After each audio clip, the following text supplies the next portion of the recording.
Good evening, I'm Diva, and this is the last candle of the night.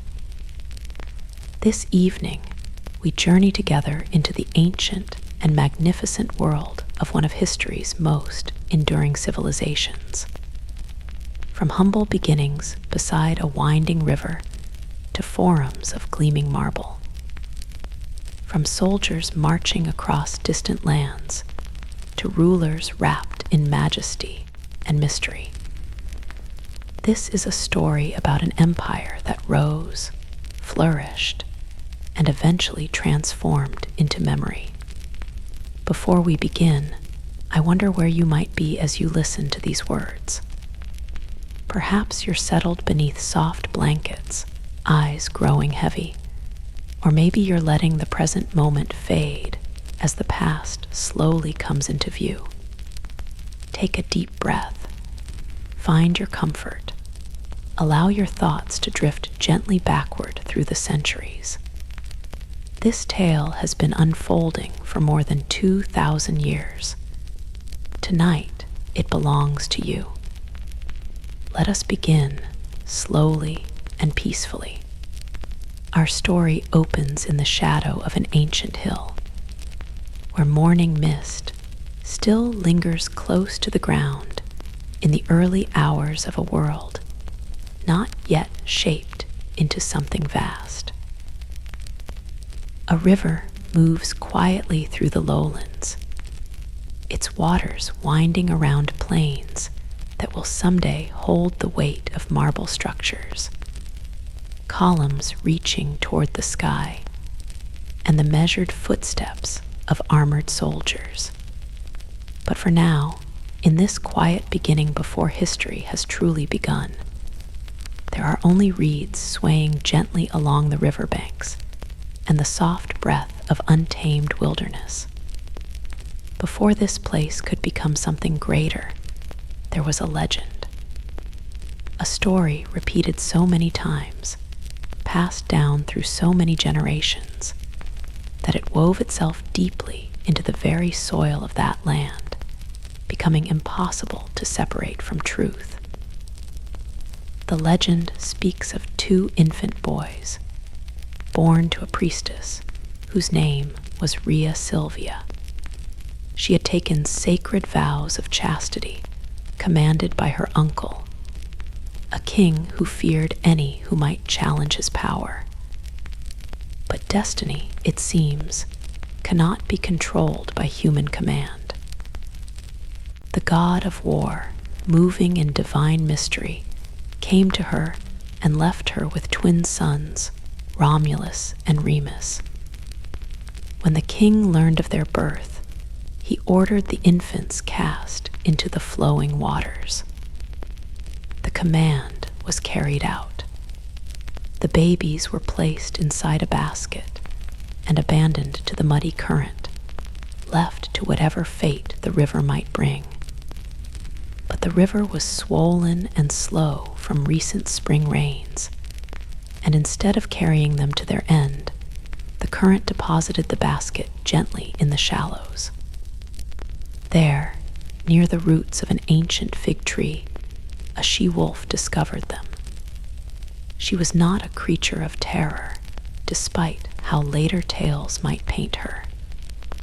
She was simply a mother without young of her own. Her fur bristled, her breath came warm, and she carried the boys to her den beneath the hill. There she nursed them, and they survived. A shepherd named Faustulus came upon them later and brought them into his household. The twins grew among sheep and fields, unaware of the royal blood that flowed through their veins. They were courageous and determined, unafraid of hardship. As they grew into young men, they learned the truth of who they were and helped their grandfather reclaim the throne that had been stolen from him in Alba Longa. They might have remained there, content, but something called them back to the wilderness near the river, that stretch of land near 7 hills that seemed to whisper their names and they answered with purpose. They decided to establish a new settlement. Yet, even in its very beginning, this place was forged through struggle. Brothers could not come to agreement on where to lay the first stone or who should lead. Romulus favored one hill, the Palatine. Remus preferred another, the Aventine. They sought signs from the heavens. Romulus claimed to see more birds. Remus insisted he had seen them first. The disagreement ended with blood upon the earth. Remus fell. Whether by the hand of Romulus himself or by one of his followers, the stories differ, but the outcome remained unchanged. One brother continued. One brother ruled. The survivor traced a line in the dirt, marked the boundaries of his walls, and began to build.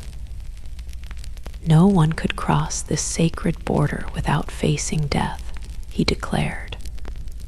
The meaning was unmistakable. This city would be defended, even if that meant the loss of kin. The date given by tradition was the 21st day of April, 753 years before the birth of a child who would change the world. That year was remembered not because of stones or boundaries, but because of the determination behind them. Romulus gave the settlement his name and became its first ruler. Around him, the new community grew in rough patterns, simple dwellings, wooden barriers, and early temples to gods whose names were still being learned. Men from nearby settlements were drawn to this place, and when few women followed, Romulus arranged what would become known as the Sabine abduction. During a celebration, the Romans seized the daughters of their neighboring people and compelled them into marriage. The act was harsh, but it bound two peoples together. The Sabine men eventually reconciled, and the settlement expanded once more. In the decades that followed, Romulus continued to lead, though legends say his ending was as mysterious as his beginning. One day, he disappeared during a storm, lifted up into the heavens. His followers believed he had become divine. Whether truth or not, his settlement remained. This place had been born in violence, shaped by ambition, and claimed by what some believed was favor from above. It would not be the last time that legend and reality would blur, or that the edges of power would be drawn with a blade. But for now, it was still only a village beside a river, breathing quietly in the stillness before history began to speak. The settlement that Romulus had founded did not remain a solitary dream for very long. It grew not only in the number of its people, but in the richness of its character. It became a place where different peoples mingled, where uneasy partnerships were formed. A place where new customs tried to bring order to old instincts. Romulus led until his strange departure. And though he was later honored as a god called Quirinus, his absence left behind a seat of power. Others would occupy it. This place would not yet be a republic or an empire.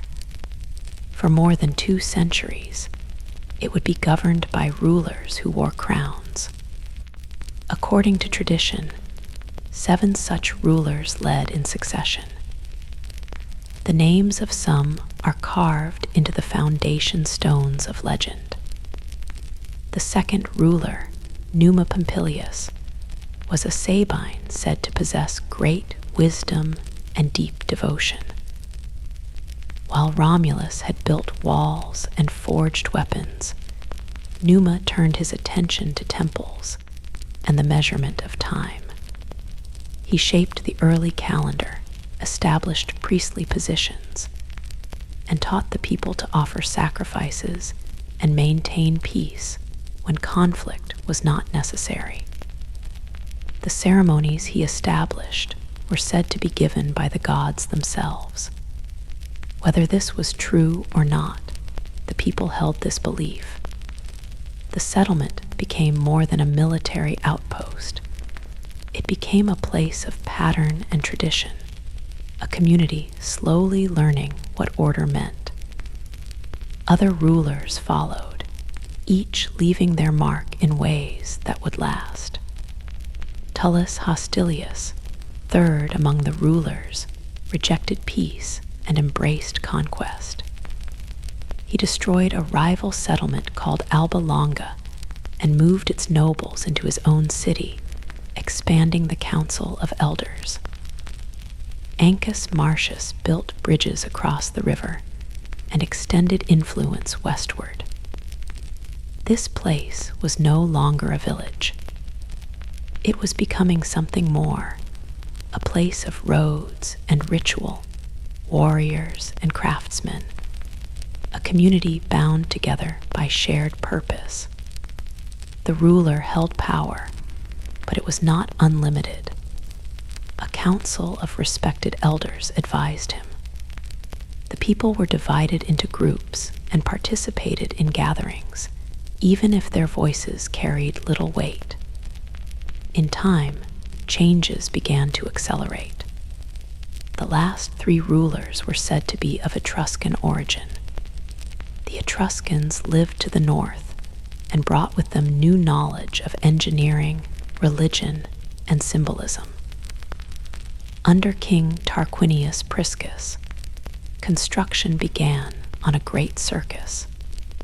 With Servius Tullius, the city was divided into districts, records were kept, and the military was reorganized. Servius was said to be born of humble origins and rose to power through capability. His reign was lengthy and filled with changes, but it ended in bloodshed as many reigns did. He was killed by his son-in-law, a man who would become the final ruler of this kind. Lucius Tarquinius Superbus, remembered only as Tarquin the Proud, seized the throne not through consent, but through force. He governed with harshness and suspicion. He abolished many protections that his predecessors had established and ruled without the blessing of the elder council. His projects were ambitious, including the construction of a massive temple to Jupiter on the Capitoline Hill. But his methods were without mercy. His fall did not come from external battle or foreign invasion, but from within his own household. According to tradition, his son committed a brutal act against a noblewoman named Lucretia. Her public death in response to this violation sparked outrage among the city's leading families. One of them, Lucius Junius Brutus, led an uprising. The people rose together. The ruler was expelled. His family was cast out, and rulership by kings was declared finished. In its place, the Romans established something new, a form of governance that rejected kingship and entrusted power to officials elected by citizens. A republic had been born, though its early years would be uncertain. The memory of the rulers would remain, a mixture of respect for structure and deep mistrust of tyranny. For centuries afterward, no Roman would dare claim the title of king without facing hatred and revolt. They remembered the ending too well. The age of rulers had shaped them, but it had also taught them what power could become when held too tightly. And so the crown was broken and authority passed to the people. Or so they believed. The story was only beginning, but already its rhythm had been established. greatness born of struggle, magnificence shaped by conflict, and always the desire to build something that would outlast its creators. The rulers had fallen, and in their place rose an idea, delicate and untested, carried more by hope than by certainty.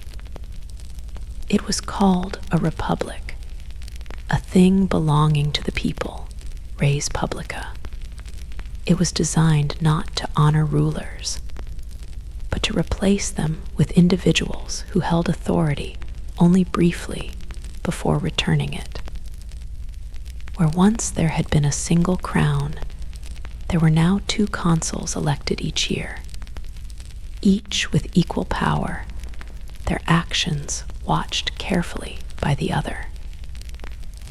The Council of Elders remained as an advisory body, and assemblies were created to give voice to citizens, though not all voices carried equal weight. It was a system that appeared orderly on parchment, but true power is never quite so neat. Rome, now a republic in name, would spend its earliest years discovering what that truly meant. The republic's greatest challenge in these early decades was not some distant enemy, not foreign armies marching from afar, but the bitter tension that simmered between the patricians and the plebeians. The patricians were the old families, the landowners, those whose ancestors had advised rulers, and who now filled the ranks of the elder council, believing it was their birthright to govern. The plebeians were everyone else, the farmers and craftsmen and soldiers who bled for the city, but found themselves excluded from holding office, forbidden from marrying into noble families, and kept from understanding the laws that governed them. These laws were not written down, only spoken, guarded like sacred knowledge by those in power. And so the Republic, born of rebellion against tyranny, found itself lurching from one internal crisis to the next, as the plebeians fought for recognition in a state that expected their loyalty, but did not yet grant them equality. The first great demand came as a refusal. In 494 years before the Common Era, the plebeians walked away. They left the city, climbed a hill beyond its walls, and refused to return unless granted the right to representation. It was a bold gesture in a time when unity meant survival, and the patricians, faced with the prospect of a city without its workers and soldiers, yielded. The office of tribune of the plebs was created, and these tribunes, sacred and protected, were empowered to shield the people and to stop unjust measures from the council or the consuls. It was a victory, but only the first of many needed. The struggle continued for generations. The plebeians demanded that laws be written where all could see them, that justice be visible, that the privileges of the few be balanced by the needs of the many. In time, they won the 12 tables, their first code of laws, inscribed into bronze and displayed in the forum, so that no citizen, high or low, could claim ignorance or be bound by invisible rules. These victories were earned through persistence and were never complete. Power once grasped is rarely surrendered without resistance. Patrician families adapted, sometimes offering small concessions while strengthening their control elsewhere.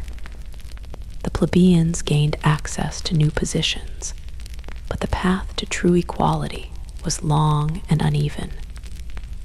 Still, the foundations were being laid. Through protest and patience, the city was shaping itself into a republic not of perfection, but of endurance.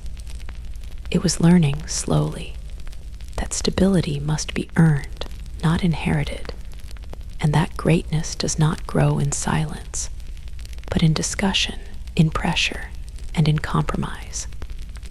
Beyond the city walls, other challenges pressed in. This place was not alone on the peninsula. It was one among many, a neighbor to rival peoples and proud communities who would not easily yield. The Romans fought the Latins, battled the Sabines and the Volsci, and learned the harsh rhythms of constant conflict. In 390 years before the Common Era, disaster arrived.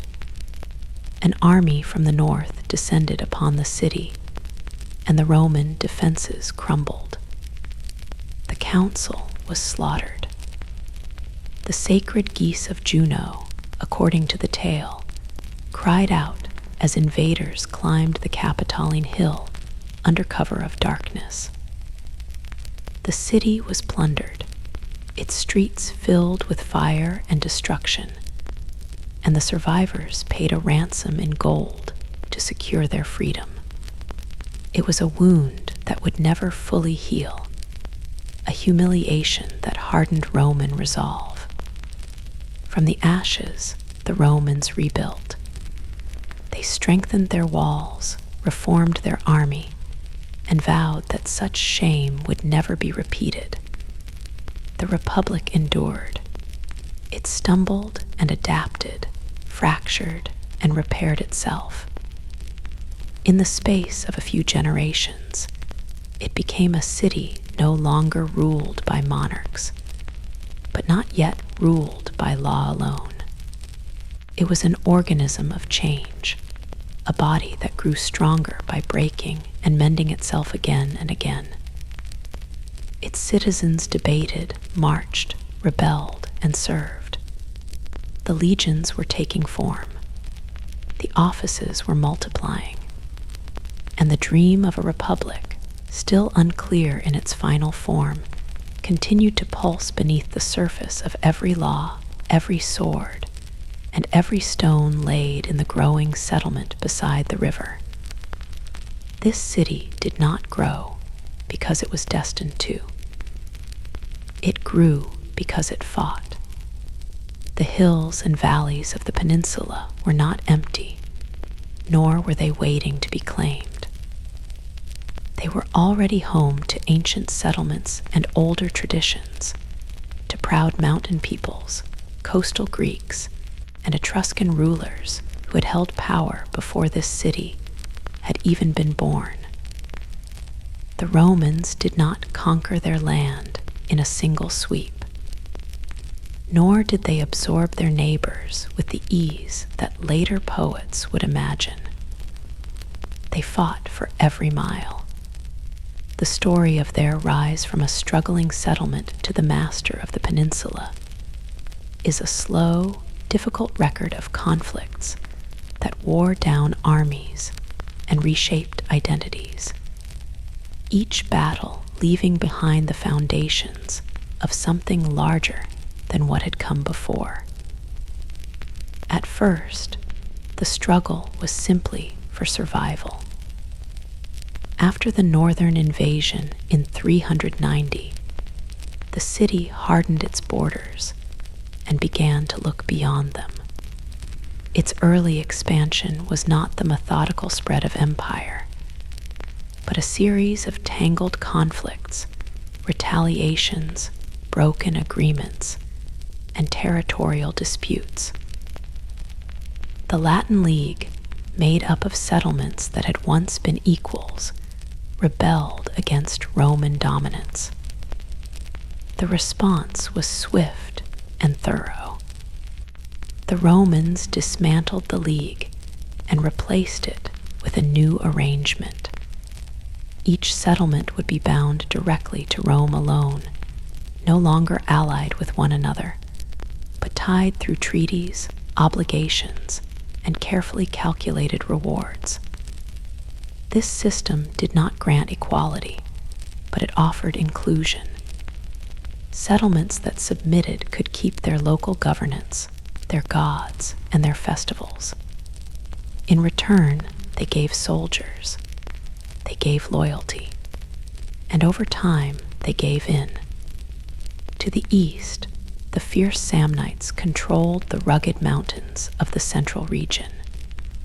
Rome and the Samnites would clash again and again in a series of lengthy and exhausting conflicts. The Samnites were tenacious and skilled at warfare in difficult terrain, ambushing Roman legions in narrow valleys and rocky passes. In one of the most humiliating defeats in Roman history, Roman soldiers were forced to pass under a symbolic yoke after surrendering at the Caudine Forks. The shame lingered for years, but the Romans did not forget. They regrouped, retrained, and returned. The Samnite Wars stretched across generations, but the outcome was inevitable. The Roman armies became more adaptable, their alliances deeper, their road systems more refined. They were not only fighting battles, they were building infrastructure for future ones. The Romans then turned south toward the Greek colonies that dotted the coastal regions. These settlements were wealthy and sophisticated, proud of their Hellenic heritage, and often dismissive of the Roman newcomers from the interior. When Roman influence threatened the independence of the city of Tarentum, the Greeks appealed to a savior from across the sea. King Pyrrhus of Epirus answered their call. A descendant of Alexander's generals, Pyrrhus arrived with elephants, trained phalanxes, and the confidence of someone who had won many battles before. He met the Romans in combat and won. But each victory came with devastating losses. After several costly engagements, he looked back on his victories and observed that one more such triumph would destroy him. His campaign collapsed under the weight of its own ambition. The Romans, battered but unbroken, remained. By the middle of the 3rd century before the Common Era, there was no power in the region capable of challenging Roman authority. The Samnites were subdued. The Etruscan settlements had been absorbed. The Greek colonies, one by one, had either surrendered or been taken. But the Romans did not impose a single model of governance across the peninsula.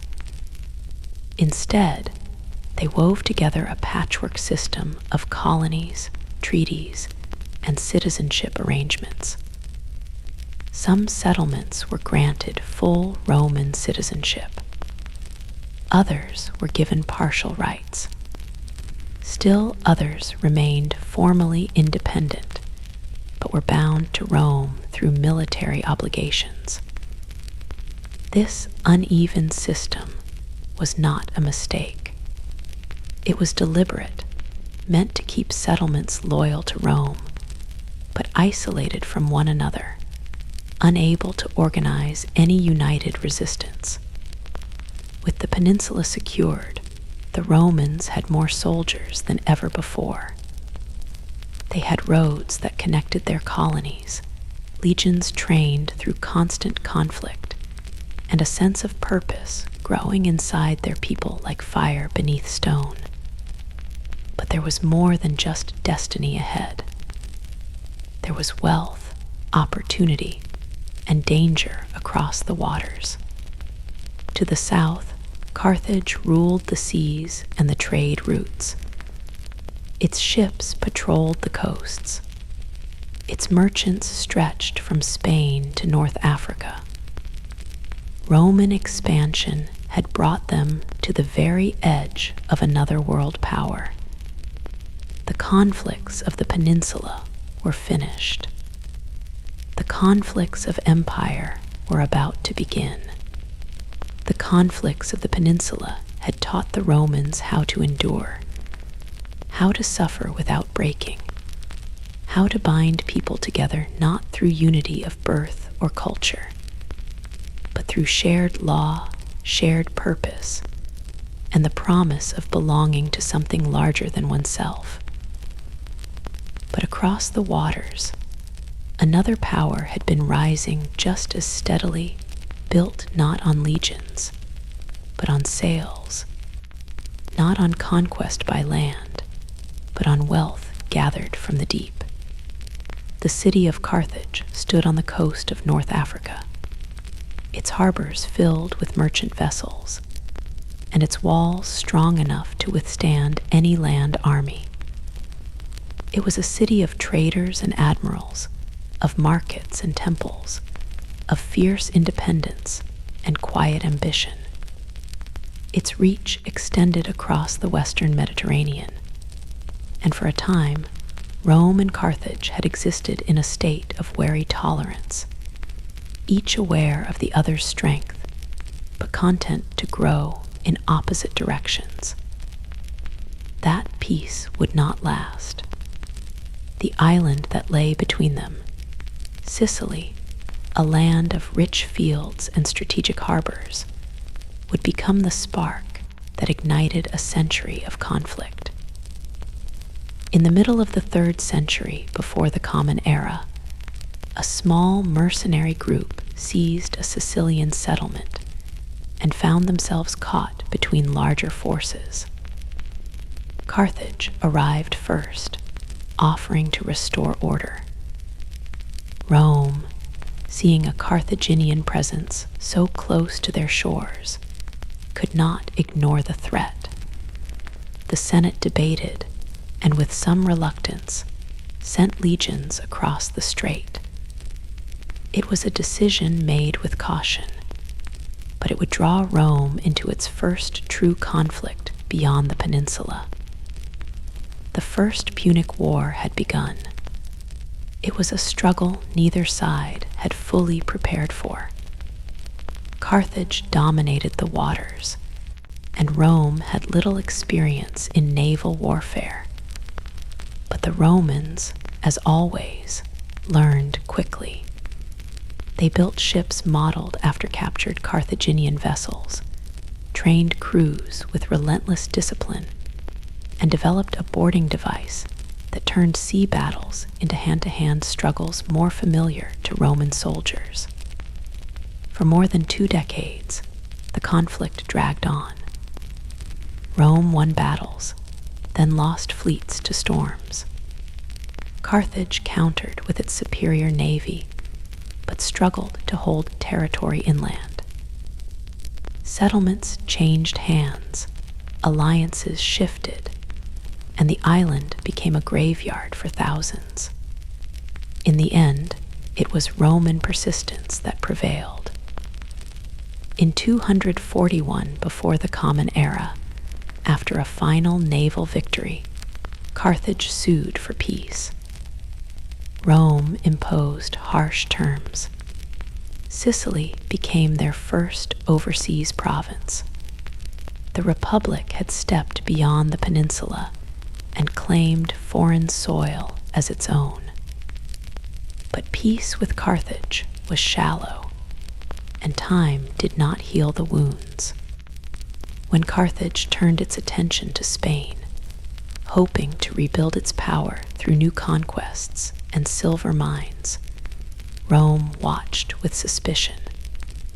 Tensions grew with every campaign. The final blow came not from Rome, but from a Carthaginian general whose name would become carved into Roman memory with fire. Hannibal Barca, son of a commander from the First War, took an oath in childhood to never make peace with Rome. In 218 before the Common Era, he acted on that vow. Leading an army from Spain, Hannibal crossed the mountains, forded rivers, and did what no Roman thought possible. He led his forces across the Alps and descended into the peninsula, bringing conflict directly to the heart of the Republic. It was not only an invasion, it was a masterpiece of strategy. Hannibal's army, battered and diminished from the mountains, still managed to win battle after battle.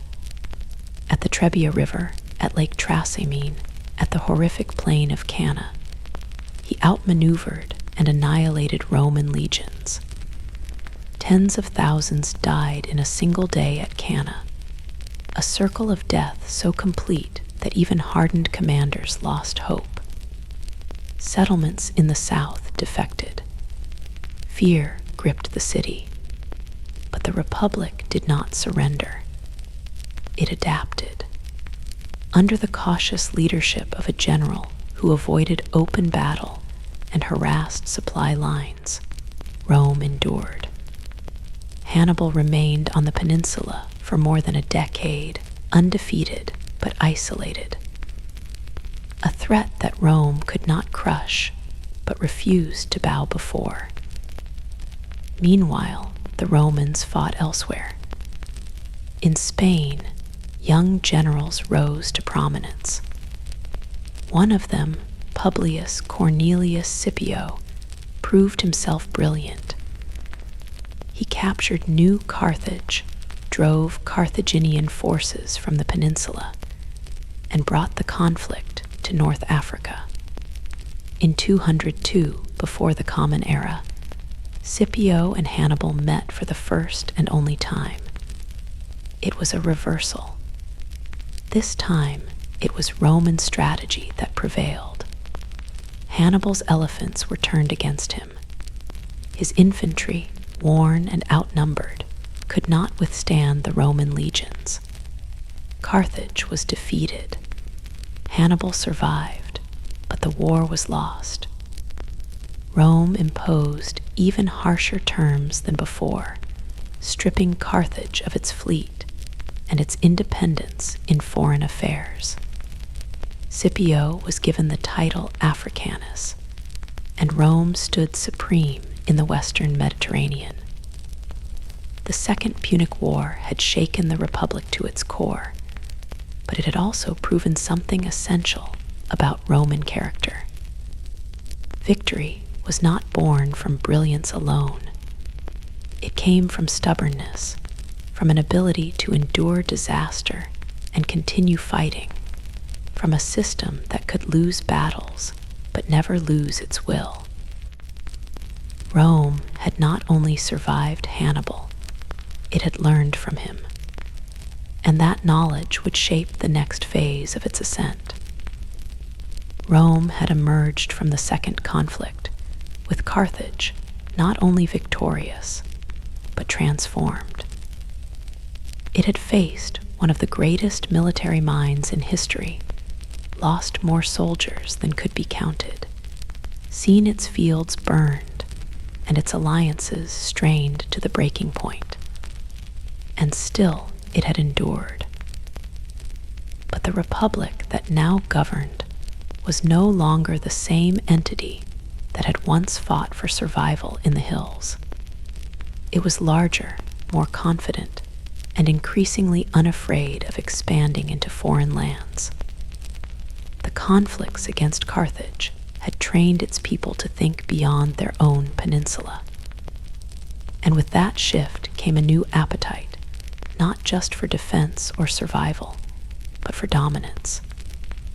The Mediterranean, once a sea divided among competing cultures and rival powers, was now beginning to take on the shape of something Roman. The Republic was not yet an empire, but it was behaving like one. The remnants of Carthaginian power still flickered after the Second War, but they burned low, and Rome kept a watchful eye on every spark. Carthage had been stripped of its navy, forbidden from waging conflict without Roman consent, and crushed under a heavy burden of tribute. Yet it remained a trading settlement, prosperous in commerce and rich in agriculture. For a generation, it paid its debts faithfully and posed no threat. But prosperity itself became an irritant. There were senators in Rome who believed that Carthage should not be allowed to recover. Chief among them was Cato the Elder, who ended every speech, regardless of topic, with the same grim refrain, that Carthage must be destroyed. In 149 before the Common Era, when Carthage responded with force against an African neighbor in self-defense, Rome seized the opportunity. Conflict was declared once again. The Third Punic War was less a battle than an execution. Rome sent an army not to negotiate, but to destroy. Carthage resisted fiercely, withstanding a brutal siege that lasted 3 years. Families starved. Fires raged in the streets. When Roman forces finally broke through, they fought house by house, dragging survivors into slavery and ending those who resisted. The settlement was leveled. According to legend, the land was salted to prevent anything from growing, though that part may be poetic invention. But Carthage was only one part of the Mediterranean story. While it had dominated the West, Greece and the Hellenistic kingdoms ruled the East. Macedonia, the homeland of Alexander, had once controlled a vast empire stretching to the edge of India. After his death, his generals carved up his conquests into competing realms.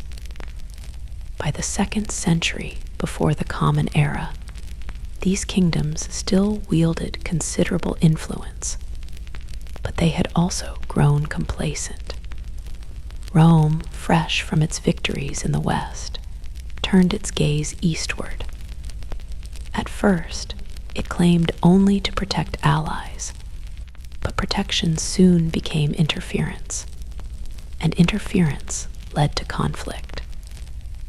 The Macedonian Wars were a series of struggles that allowed Rome to insert itself deeper into Greek affairs with each passing decade. When Macedon resisted Roman pressure, conflict was declared. When Greek settlements rose in revolt, Rome responded with force. By 146 before the Common Era, the same year that Carthage was destroyed, Rome also crushed Corinth, the heart of Greek commerce. Statues were looted, temples burned. The treasures of Hellenic civilization were packed onto Roman ships and carried west. Greece, once the teacher of Rome in art and philosophy, had become a province. The symmetry of that year was impossible to ignore. In a matter of months, 2 ancient powers, Carthage in the west and Greece in the east, had been brought to ruin. Rome stood alone. What followed was not a formal declaration of empire, but an imperial reality. Provinces were established in Spain, in North Africa, in Greece, in Asia Minor. Governors were appointed to oversee them, some just and disciplined, others corrupt and greedy. The wealth of the world poured into Rome. Gold, slaves, spices, art, grain. Senators returned from distant campaigns with fortunes unimaginable to their fathers. Villas multiplied along the countryside. The city itself expanded, its population swelling, its buildings rising in marble and ambition. The Forum filled with monuments to victory. Triumphs marched through the streets celebrating generals who had pushed frontiers farther than ever before. Yet even as Rome mastered the Mediterranean, cracks had begun to form beneath its foundation. The armies were changing. Once composed of citizen soldiers who returned home to their fields, they were now fighting in distant lands for years at a time. And those who returned often found their farms ruined or sold to pay debts. The wealthy grew wealthier, buying up the land and working it with slaves captured in conquest. The poor crowded into the city, dependent on grain distributions and resentful of a system that seemed to serve only the powerful. The Senate, filled with individuals who claimed to serve the Republic, often served only themselves. Rome had conquered the world, but it was beginning to lose control of itself. The Mediterranean was quiet for now. The pirates had been swept away. The rival powers had been defeated or absorbed. From Spain to Syria, from Gaul to Egypt, the shadow of Rome stretched wide. But that shadow was no longer cast only outward. It had begun to fall across the Republic itself. The conflicts to come would not be fought across oceans. They would be fought at home.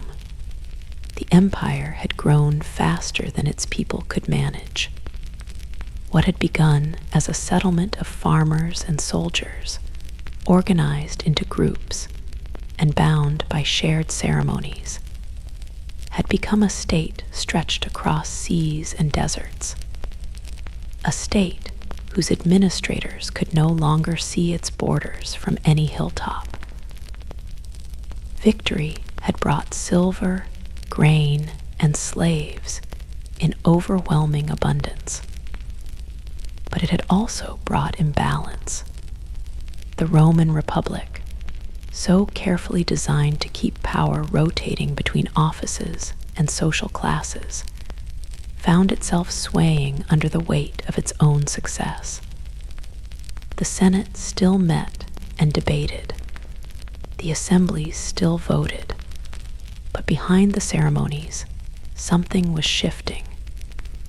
The gap between wealthy and poor had grown too wide, and now it began to split the foundations of the state. The countryside was the first to show the fracture. When Roman citizens had gone to fight abroad, they had left behind farms, families, and livelihoods. But while they fought, their land was often seized by creditors or left to decay in their absence. The great estates, owned by aristocrats who had grown wealthy on plunder, expanded across the hillsides. These vast properties were worked not by citizens, but by slaves, many of them captured during conflicts in Greece, Spain, and Africa. The free farmers who had once been the backbone of the Republic returned home to find themselves dispossessed. With no land to work and no future to claim, they poured into the city, forming a restless mass of veterans and laborers who were no longer bound to the old values, who now relied on grain distributions and promises from ambitious politicians who claimed to speak in their name. Into this volatile landscape stepped two brothers, Tiberius and Gaius Gracchus, born into a noble family, but raised with a deep sense of duty to the people. The Gracchi believed the Republic could be healed if only it returned to its roots. In 133 before the Common Era, Tiberius, as tribune, proposed bold land reform. Public land that had been illegally seized by the wealthy would be redistributed to the poor, giving citizens a chance to rebuild their lives. It was a plan rooted in law. but it was met with fury. The Senate, threatened by the loss of property and power, resisted. Tiberius bypassed them. He brought his reforms directly to the people, challenging the norms of Roman politics and igniting outrage among the elite. When he sought re-election, a move seen as dangerously close to kingship, his enemies acted.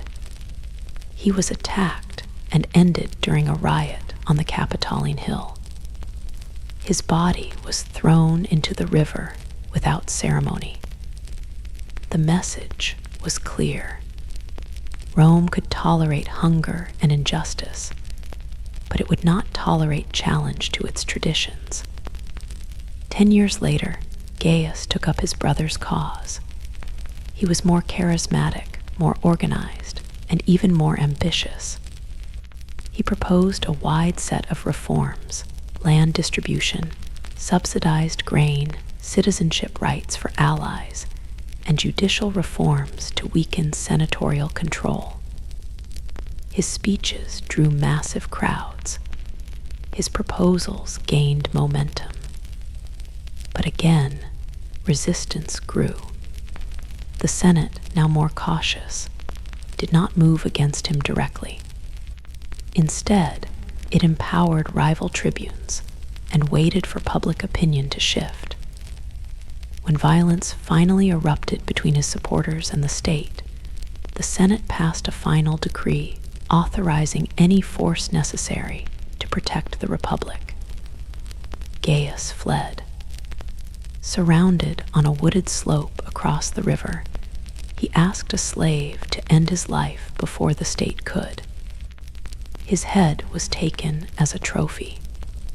His followers were hunted and executed. Reform had ended in blood once again. The deaths of the Gracchi were more than political defeats. They marked the beginning of a new age in Roman politics, one where violence was no longer a last resort, but a tool of persuasion.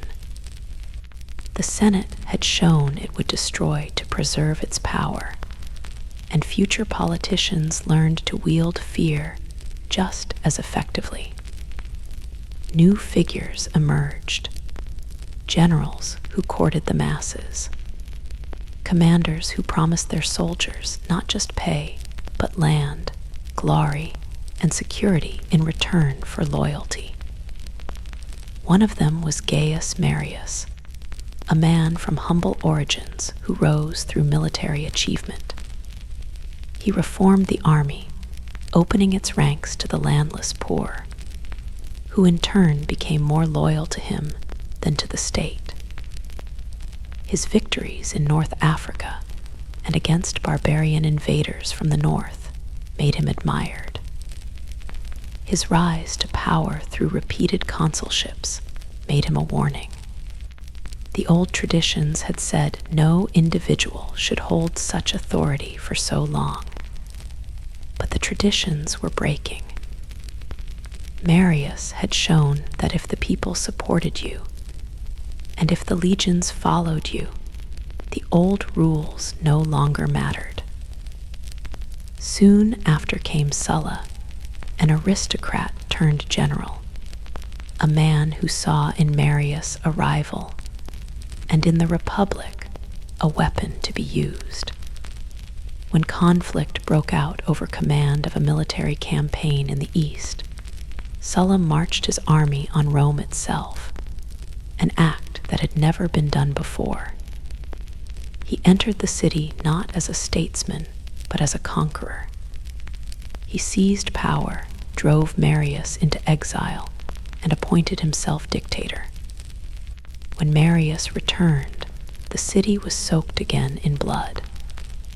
Political enemies were hunted, their names posted on public lists, their property seized, their families destroyed. When Sulla regained control, he did the same, but more ruthlessly. He claimed to be restoring the Republic, but his methods had torn it apart.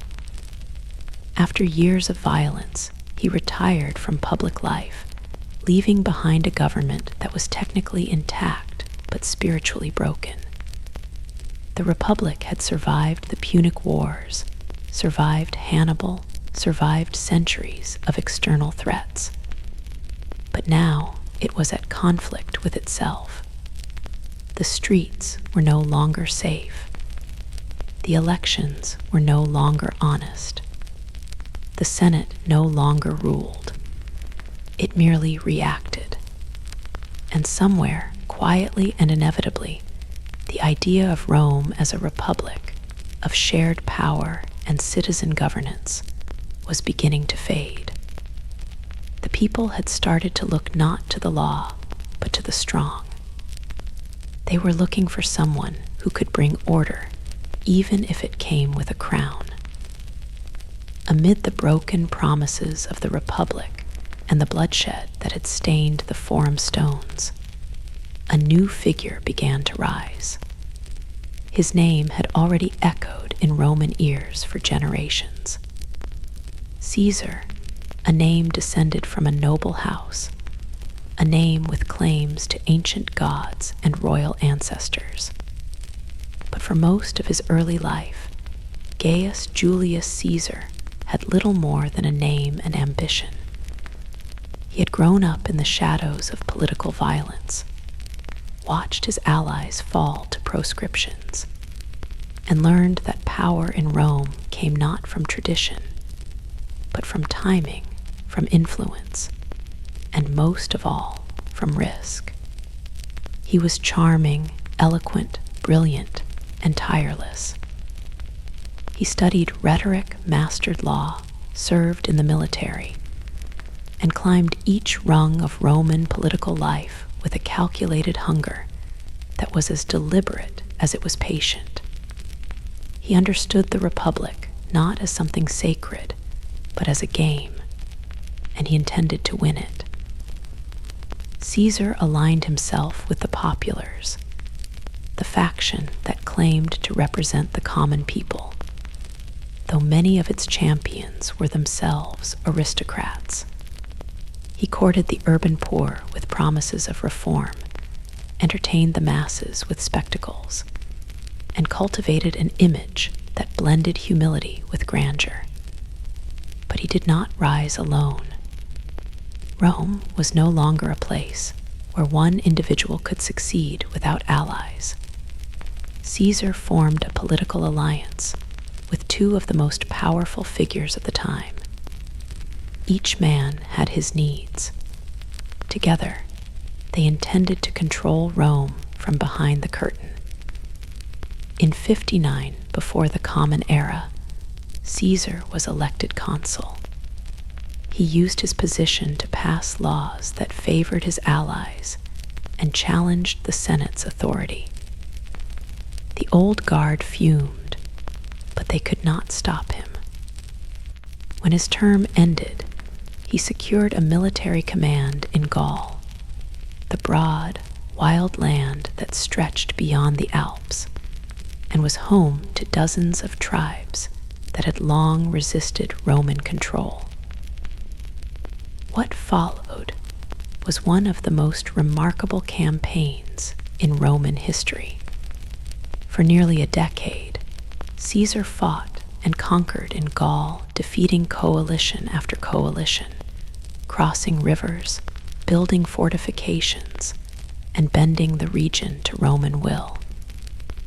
He crossed into Britain, the edge of the known world, and returned with stories that only deepened his legend. He wrote detailed accounts of his campaigns, sending them back to Rome, where they were read aloud like epics. The people loved him. His soldiers adored him. His enemies feared him. And all the while, he grew more powerful than any Roman had ever been without wearing a crown. But power cannot be shared indefinitely. Crassus died in battle in the east trying to match Caesar's glory. Pompey, left in Rome, grew distant and suspicious. The Senate, led by Caesar's rivals, sought to strip him of command and bring him to trial. They feared what he had become. They feared what he might do.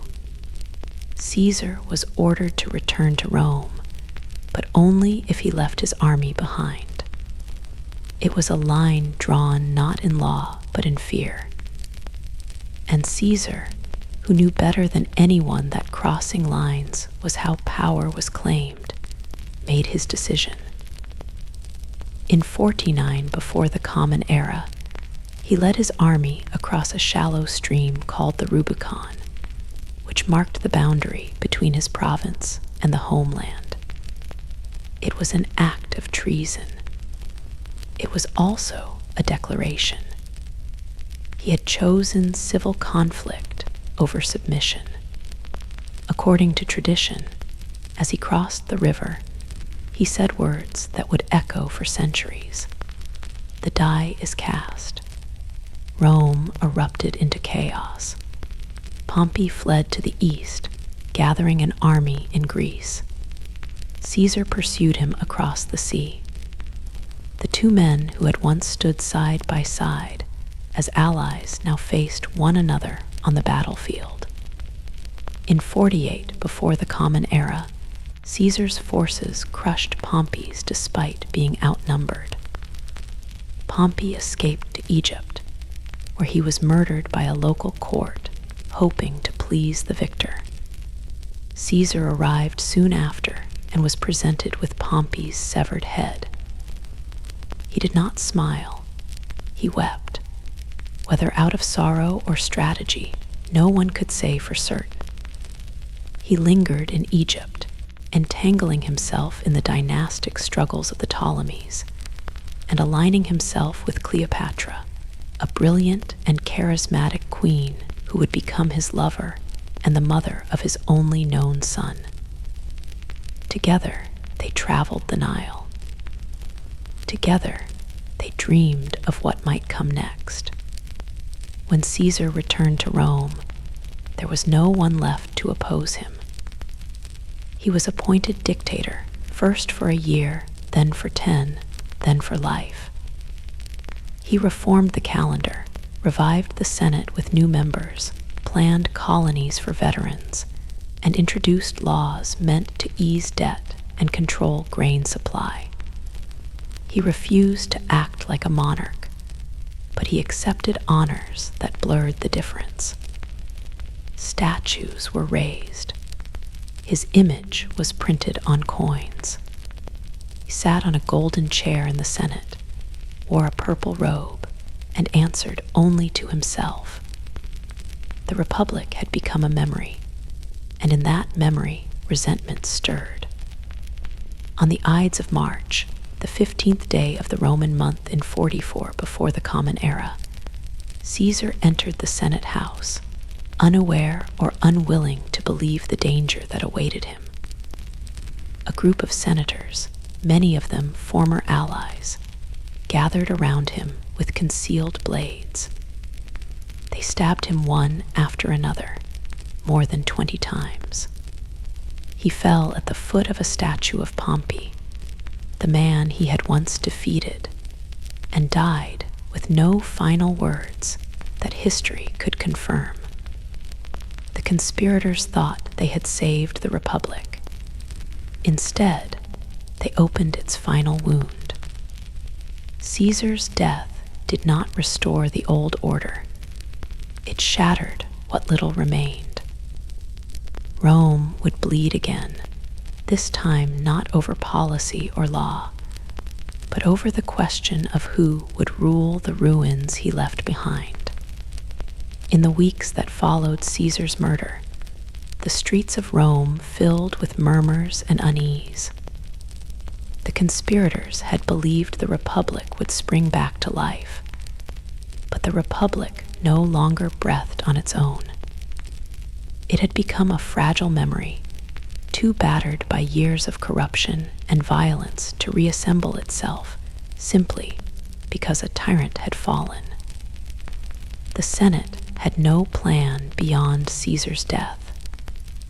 The people, shocked and uncertain, did not cheer. they grieved. They poured into the forum, where Mark Antony, Caesar's loyal general and fellow consul, stood before them with fire in his voice and grief in his eyes. He read Caesar's will aloud. He named Caesar's heir. He showed them the bloodied cloak. And with every word, the crowd shifted from confusion to fury. Rome did not rise to restore the Republic.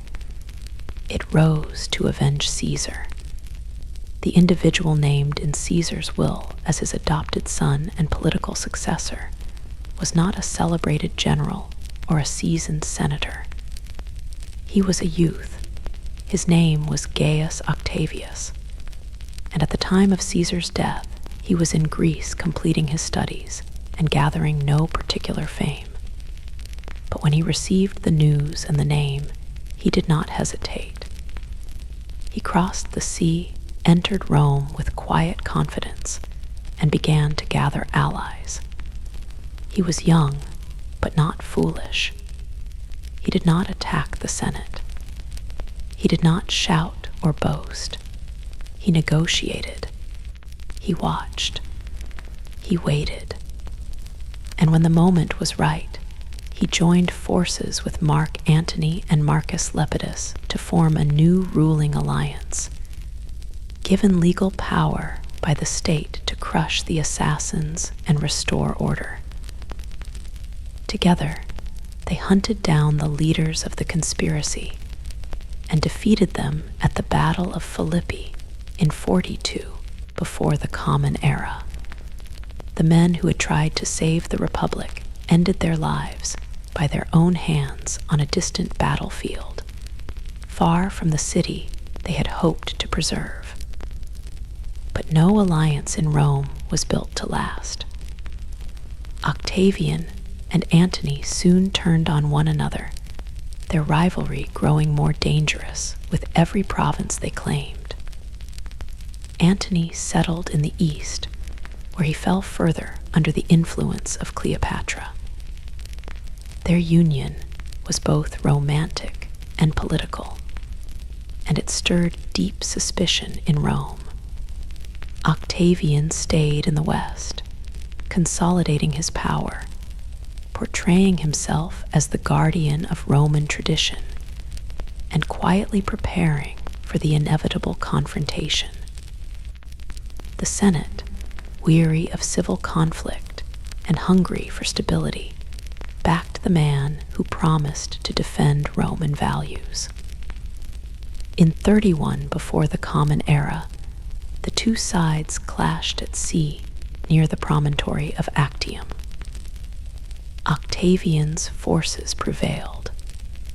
Antony and Cleopatra retreated to Egypt, where they later died by their own hands rather than face the humiliation of capture.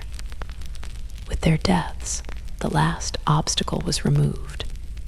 Octavian stood alone, but he did not declare himself monarch. He knew Rome too well.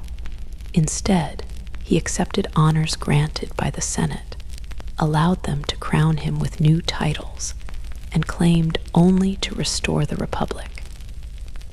In 27 before the Common Era, he took the name Augustus, meaning the revered one. He styled himself as princeps, the first citizen, a man of the people, a servant of the Senate. Yet in truth, his power was absolute. The Senate acted at his direction. The armies swore loyalty to him, the provinces answered to his governors, and the people, weary of chaos, welcomed him with open arms. He was not the destroyer of the Republic. He was its transformation. Under Augustus, Rome entered a period of remarkable peace and prosperity. It would later be called the Pax Romana, the Roman peace, a time when the frontiers were secured, trade flourished, and cities across the empire blossomed under the protection of Roman law and order. Augustus reformed the tax system, strengthened the borders, built roads and aqueducts, and patronized the arts. He filled the city with marble, as he had promised, and made Rome not just a political capital, but the glittering heart of an empire.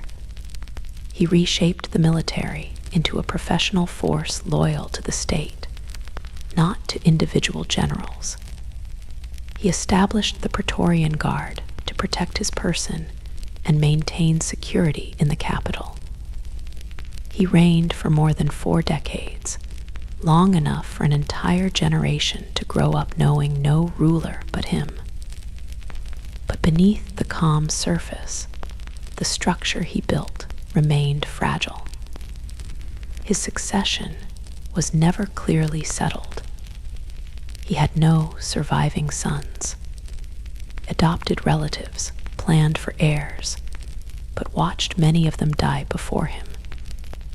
In the end, he chose his stepson Tiberius, a capable but brooding man who lacked his charisma. Still, Augustus lived long enough to prepare the transition. When he died in 14 of the Common Era, the Senate declared him divine. Temples were raised in his name, and the empire he had shaped stood firm. The Republic was gone in all but name, replaced by something new, something more enduring. The people had not resisted. They had accepted the trade, chaos for order, violence for stability, the vote for a voice that could still be heard, even if it was no longer decisive. Rome had passed from the age of citizens to the age of emperors, and the world, from the dusty hills of Judea to the windswept shores of Britannia, now answered to the will of one individual. When Augustus died, he left behind more than a city of marble and an empire of provinces. He left behind a question that no Senate could resolve and no law could properly answer. Who would rule next? The Republic had always chosen its leaders in theory, but the empire Augustus built could not afford a power vacuum or a contested election. The soldiers needed orders, the governors needed directives, the borders needed defense, and the people, now accustomed to decades of calm, needed a name to place at the top of their prayers and petitions. That name became Tiberius, an individual who had not sought power, but accepted it out of duty and inheritance. He was the stepson of Augustus, a seasoned general and someone of cautious temperament. Where Augustus had been charming and visionary, Tiberius was closed and cold, more comfortable with military ranks than senatorial applause. But he understood the machinery of empire, and he maintained it with discipline. Under Tiberius, the system Augustus had built held together. The provinces remained orderly. The legions stayed loyal. Taxes were collected, roads maintained, laws enforced. Yet in the capital, suspicion began to fester.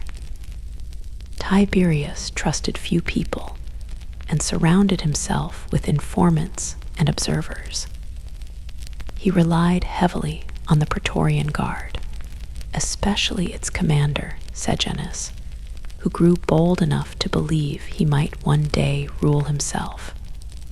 When Tiberius withdrew from public life and retreated to an island, Sejanus governed in his absence, executing rivals and consolidating power until he too was finally exposed and ended. The final years of Tiberius's reign were marked by fear and uncertainty, not for the provinces, but for the political class of Rome itself. The Senate bowed, the people kept quiet, and the empire waited. When Tiberius died in 37 of the Common Era, the throne passed to his grandnephew, a young man named Gaius, though the world would come to know him as Caligula. His childhood had been one of shadows and bloodshed. His father, the beloved General Germanicus, had died young under suspicious circumstances. His mother and brothers had been executed or exiled by Tiberius. Caligula survived by hiding his thoughts and learning how to please the powerful. When he became emperor, the people rejoiced. He was young, handsome, and the son of an admired figure.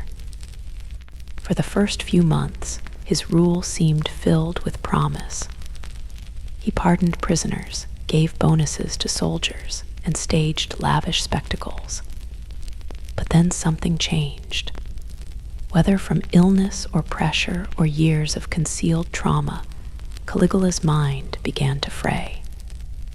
He declared himself a living god, dressed as Jupiter demanded worship, and treated the Senate with open contempt. His cruelty was theatrical and unrelenting. He executed for sport, spent fortunes in days, and ruled not with reason but with spectacle. After 4 years, he was murdered by members of his own guard. His death brought chaos until the Praetorian Guard found his uncle hiding behind a curtain and proclaimed him emperor. The Senate was stunned, but it did not resist. Claudius was an unlikely ruler. He was bookish, awkward, and afflicted with a stammer that had long led others to dismiss him. But beneath the surface was a sharp mind, a love of history, and a methodical patience. He accepted the role of emperor not out of hunger, but out of survival. And once in power, he governed with care. Claudius expanded the empire by conquering Britannia, adding another jewel to Rome's crown. He reformed the bureaucracy, improved the judicial system, and granted citizenship to more provincials than any emperor before him. He married unwisely, however, and his final years were overshadowed by palace intrigue. His last wife, Agrippina the Younger, ensured her son by a previous marriage would succeed him. According to many accounts, she poisoned Claudius to hasten that succession. Whether true or not, the result was the same. In 54 of the Common Era, her son Nero became emperor. Nero was young, theatrical, and raised on a diet of politics and paranoia. For a time, he ruled under the guidance of wise advisors. But that balance soon broke. Nero yearned not to govern, but to perform. He sang on stage, raced chariots, and fancied himself a poet and artist rather than a statesman. Rome, in his view, was a theater, and he its star. When a massive fire consumed much of the city in 64, Nero's response was more focused on rebuilding in his own image than on aiding the victims. He constructed a grand palace on the ruins, complete with an artificial lake and a colossal statue of himself. He blamed the fire on the Christians, a small and unpopular sect at the time, and launched a brutal persecution. Executions, torture, and crucifixions followed, many carried out as public entertainment. His rule grew more erratic with time. He ended his mother, his wives, and any senator he deemed disloyal. Eventually, the provinces rebelled. The legions declared for other leaders. Nero, abandoned and alone, fled the capital and took his own life. He was 30 years old. With Nero's death, the Julio-Claudian dynasty came to an end. The line that had begun with Augustus, passed through Tiberius, Caligula, Claudius, and Nero, was finished. What remained was the empire itself, not bound to a family but still standing. The Senate scrambled to fill the void. The army looked for strength. The people once again held their breath. But the imperial system, for all its flaws and fragility, had endured. The throne could be emptied, but the empire would not collapse. Not yet. The idea of Rome had grown too large, too deep, too necessary. It would live on, carried forward by emperors who would come and go, each leaving their mark upon the marble that Augustus had once promised. After Nero's death, Rome entered a year of uncertainty. It was called the Year of the Four Emperors, a chaotic stretch of civil conflict and shifting loyalties, when generals from across the empire claimed the throne through the will of their soldiers rather than the vote of the Senate. The empire had grown too large to be governed from a single city without the backing of the legions. Galba was the first to seize power, but he lacked the favor of the army and was quickly overthrown. Otho followed, then Vitellius, each ruling for months before being ended or deposed. Bloodshed flowed in the streets and across distant provinces as the empire trembled beneath the weight of its own uncertainty.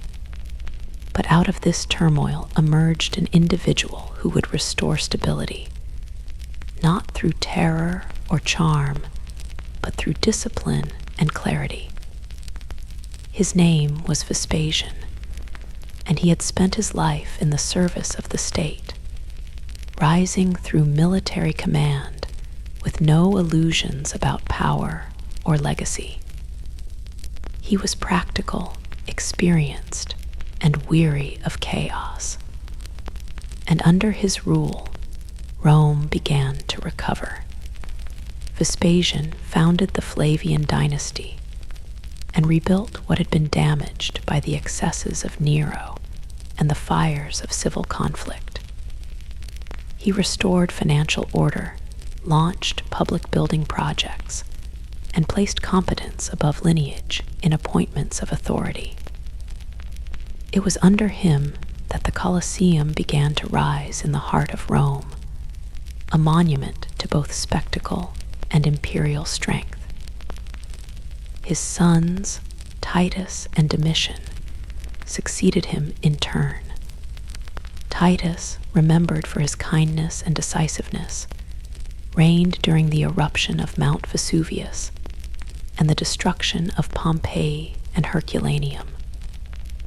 Domitian, more autocratic and suspicious, ruled for a longer stretch, but was assassinated by his own court.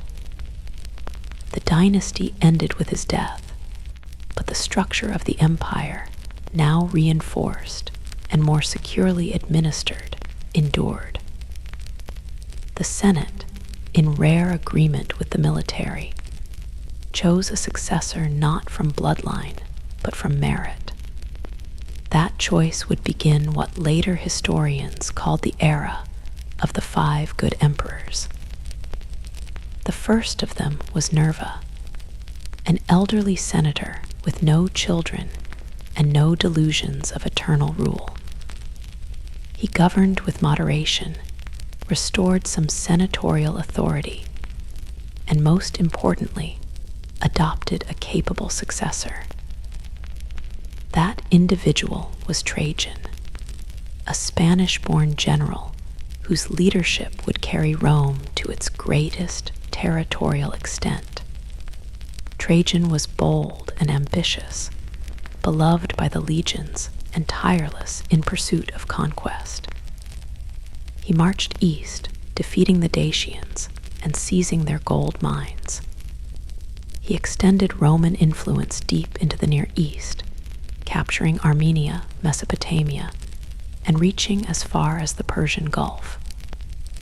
The empire under his command stretched from the shores of the Atlantic to the deserts of Arabia, from the forests of Britannia to the edge of the Indian world.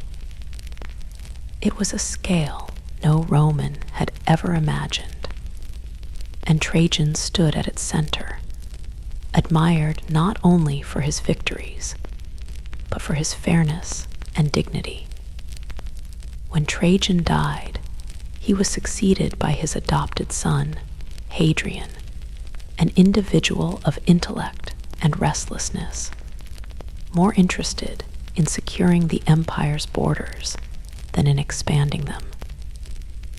He abandoned some of Trajan's eastern conquests, understanding that an empire too large would crumble from within. He traveled constantly, inspecting cities and fortresses, issuing reforms, commissioning architecture, and promoting Greek culture alongside Roman tradition. In the wild northern reaches of Britannia, he ordered the construction of a vast wall to keep out the Pictish tribes.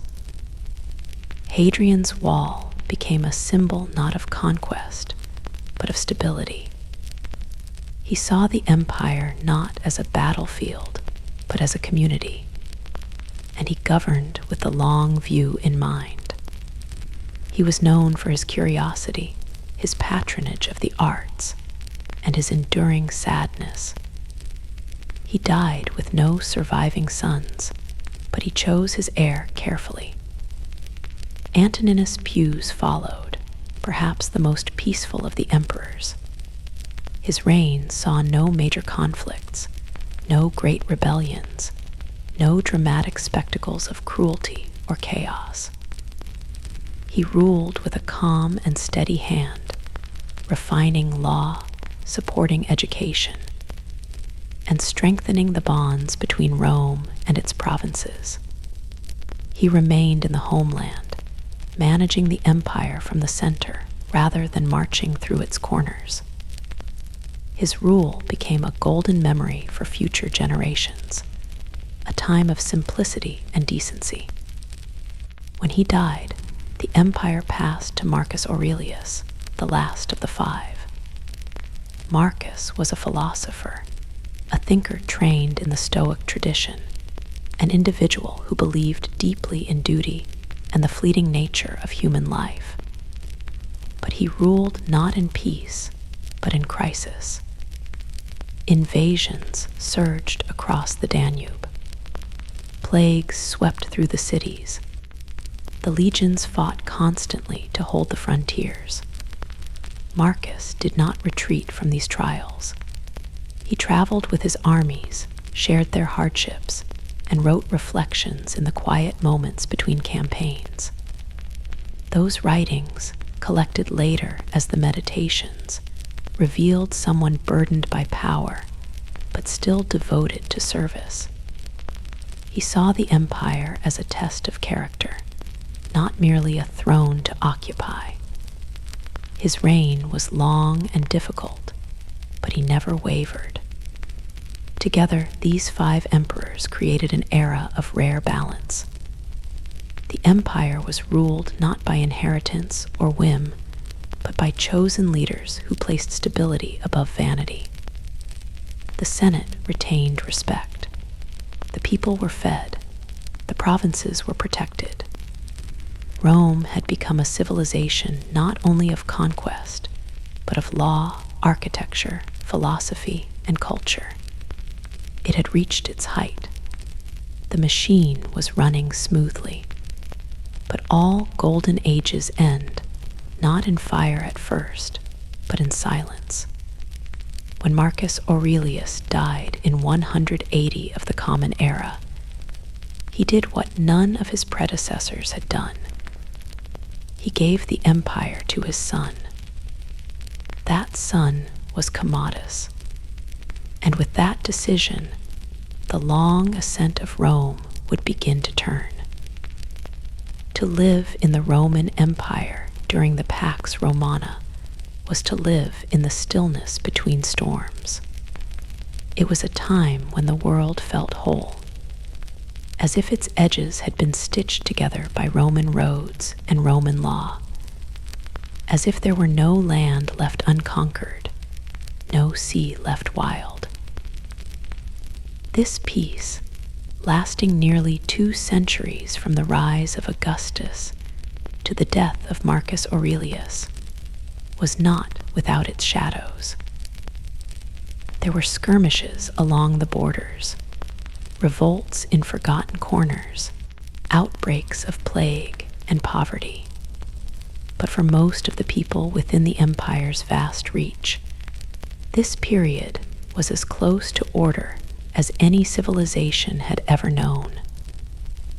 The Pax Romana was not peace in the modern sense. It was a quiet enforced by legions, a balance kept through discipline, a stillness that came not from kindness, but from power. And yet, for those who lived under its shadow, it was real. The empire stretched across continents. It moved from the rocky coasts of Hispania to the dark forests of Germania, from the windswept cliffs of Britannia to the heat of Egyptian deserts. It touched the mountains of Armenia, the olive groves of Greece, the markets of Syria, and the shores of North Africa. More than 50 million people lived beneath its banner. They spoke dozens of languages, worshipped hundreds of gods, and followed customs that had been ancient before Rome was born. And yet, through an intricate network of governors, magistrates, military outposts, and trade routes, Rome managed to bring a strange kind of unity to it all, not through erasure, but through absorption. The empire did not wipe out local traditions. It often let them live so long as taxes were paid, loyalty was given, and rebellion stayed far from the streets. Life within the cities was a rhythm of noise and structure. Rome itself had become a crowded capital of marble and smoke, filled with bathhouses, temples, amphitheaters, and tenement buildings that leaned against one another like exhausted soldiers. The poor lived in multi-story apartment blocks called insulae, packed tightly with families who cooked over open flames and fetched water from public fountains. The wealthy lived in sprawling villas surrounded by mosaics, fountains, and courtyards, their walls covered in frescoes that told stories of gods and heroes. The air was filled with the smells of oil and ash, wine and sweat, spices from distant ports, and incense from a dozen temples. Merchants shouted prices in the markets. Schoolboys recited Virgil in dusty courtyards. Senators passed through shaded porticos in long robes, their faces etched with the burden of ritual.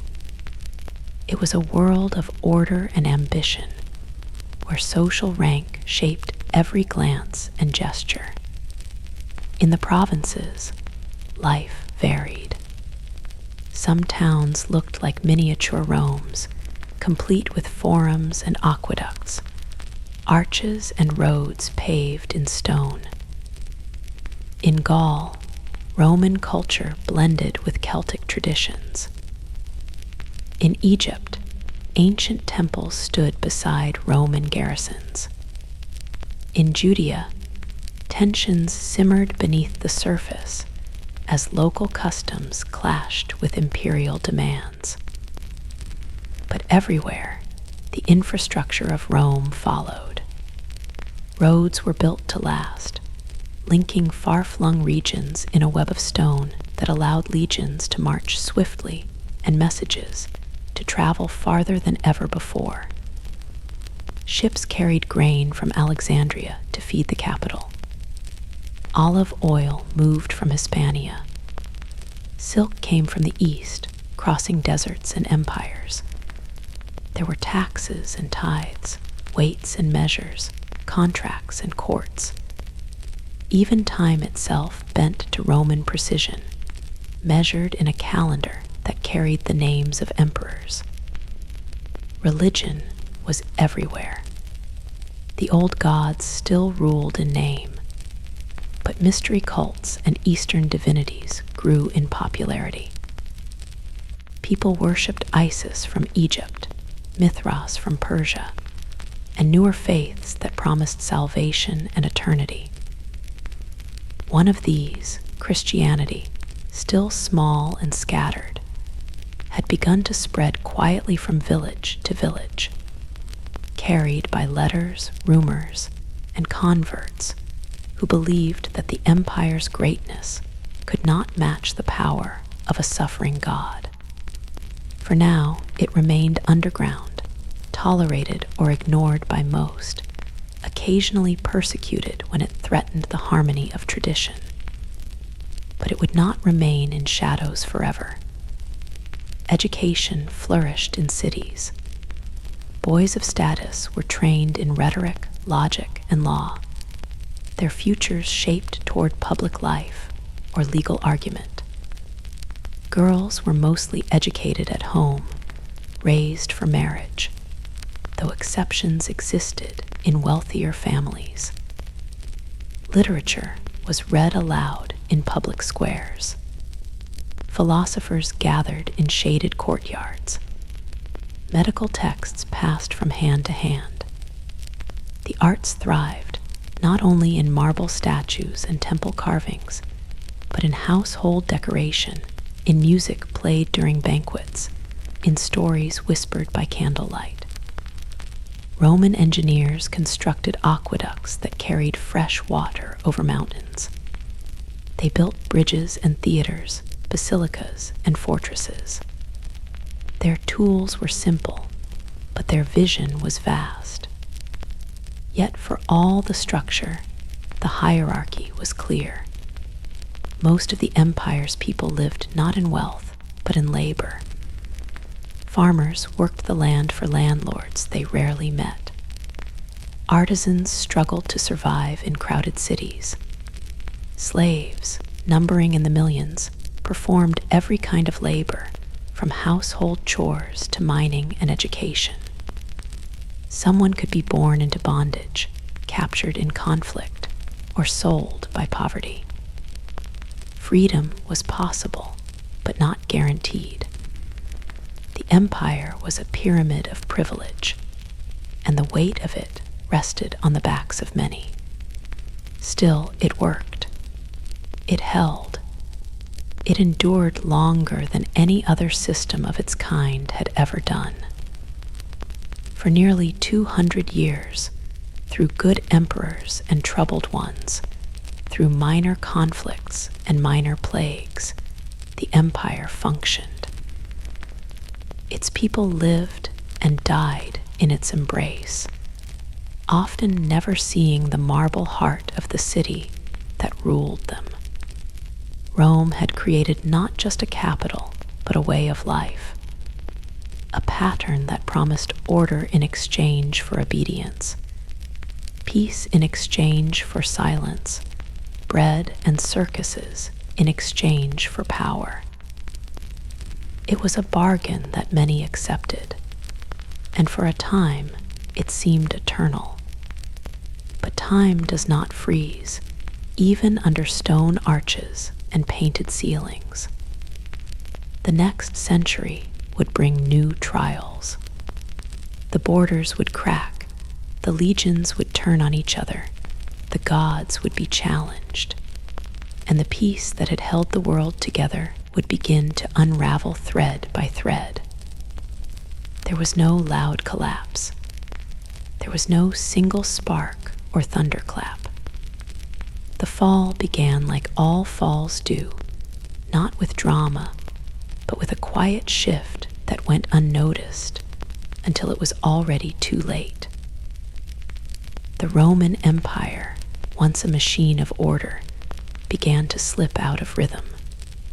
It happened slowly at first, a misstep here, a sudden silence there, a sense that something was wrong in the provinces, even as the capital continued its rituals and spectacles. Then the cracks widened.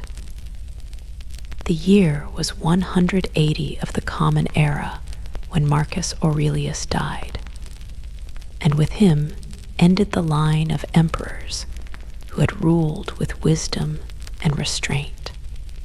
His son, Commodus, inherited the throne not through merit or adoption, but through bloodline, and the consequences of that choice would echo for generations.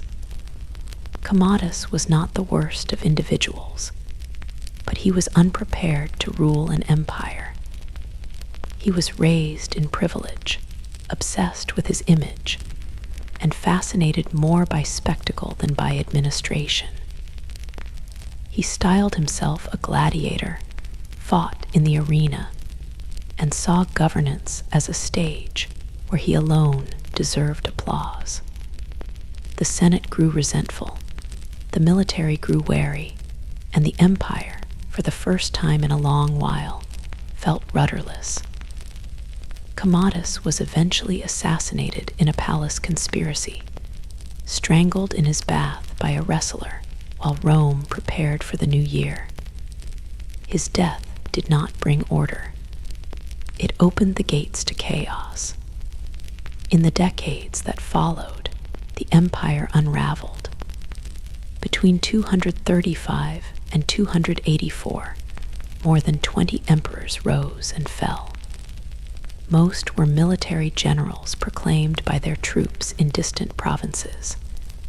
Few died of old age. Most were ended in battle, murdered by their own soldiers or executed by rivals. Rome had become a battlefield not of nations, but of ambition. The throne was no longer a symbol of law. It was a prize seized by force and abandoned in bloodshed. Armies turned inward, fighting each other instead of defending the frontiers. Provinces rebelled. Entire regions broke away. In Gaul, a splinter empire declared independence. In the east, the city of Palmyra rose under Queen Zenobia and carved out its own dominion.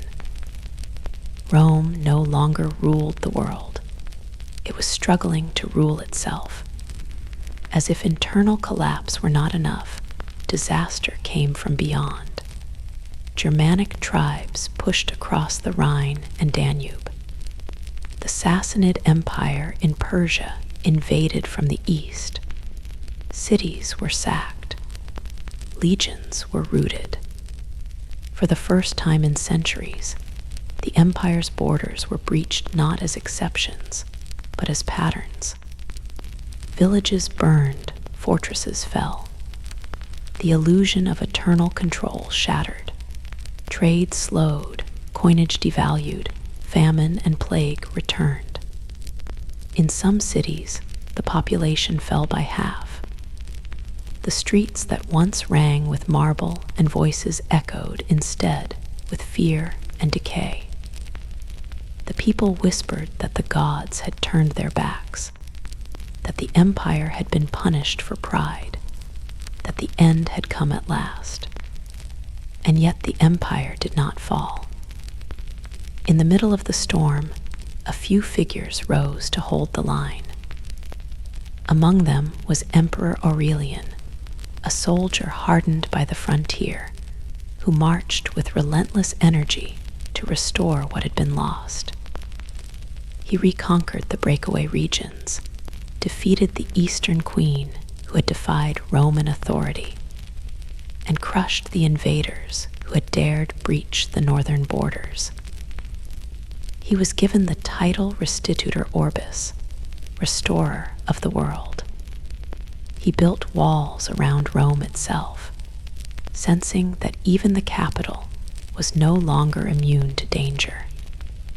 He ruled with discipline and clarity, but like so many before him, he was betrayed by his own soldiers and died before his vision could fully take shape. The crisis of the 3rd century was not a single event. It was a long unraveling of confidence, a generation of fear and fire when the empire seemed to move only from one emergency to the next. The system that had once seemed so eternal proved frighteningly fragile. It had expanded too far. It had depended too heavily on the loyalty of armies and the illusion of unity. It had failed to create a true succession. But even as the old forms cracked, something new began to stir beneath them. The empire had not died. It had changed. It had bent under pressure, but had not broken. And on the horizon, a new kind of emperor was rising. One who would no longer pretend that the Republic still lived. One who would accept the empire for what it had become and shape it with fire and reform. The Roman world stood at a crossroads. It had survived a storm that should have ended it, but the cost was written across every scarred city wall and every broken coin. The next age would not be a return to the past. It would be something else, something harder, something that would transform Rome forever.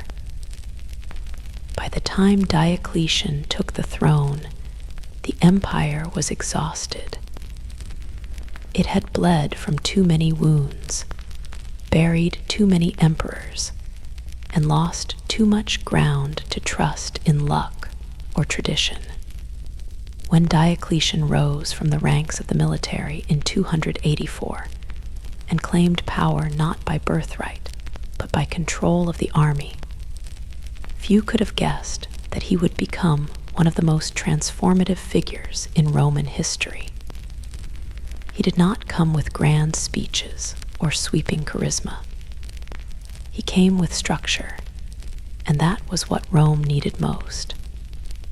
Not another hero, not another myth, but someone who could stop the bleeding and teach the empire how to breathe again. The world Diocletian inherited was no longer one city ruling many. It was a fragile sprawl of provinces, cultures, languages, and crumbling frontiers.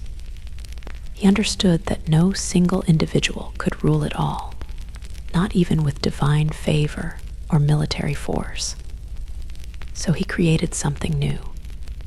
He divided the empire not into chaos, but into symmetry. He appointed a co-emperor, Maximian, and gave him control of the western provinces, while Diocletian ruled the east.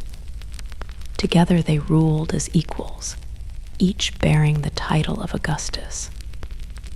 Then they appointed 2 junior emperors beneath them, Caesars, who would assist in governance and be prepared to succeed them. This system, called the Tetrarchy, was designed not for glory but for function. It gave the empire 4 centers of authority, 4 capitals, 4 pairs of hands to grasp the reins. It was not a return to the old republic. It was something entirely new. But Diocletian did not stop with the Tetrarchy. He reformed the army, increased its size, and stationed it more strategically along the borders. He revised the tax code, introduced new currency, and built bureaucracies capable of managing the daily burden of empire.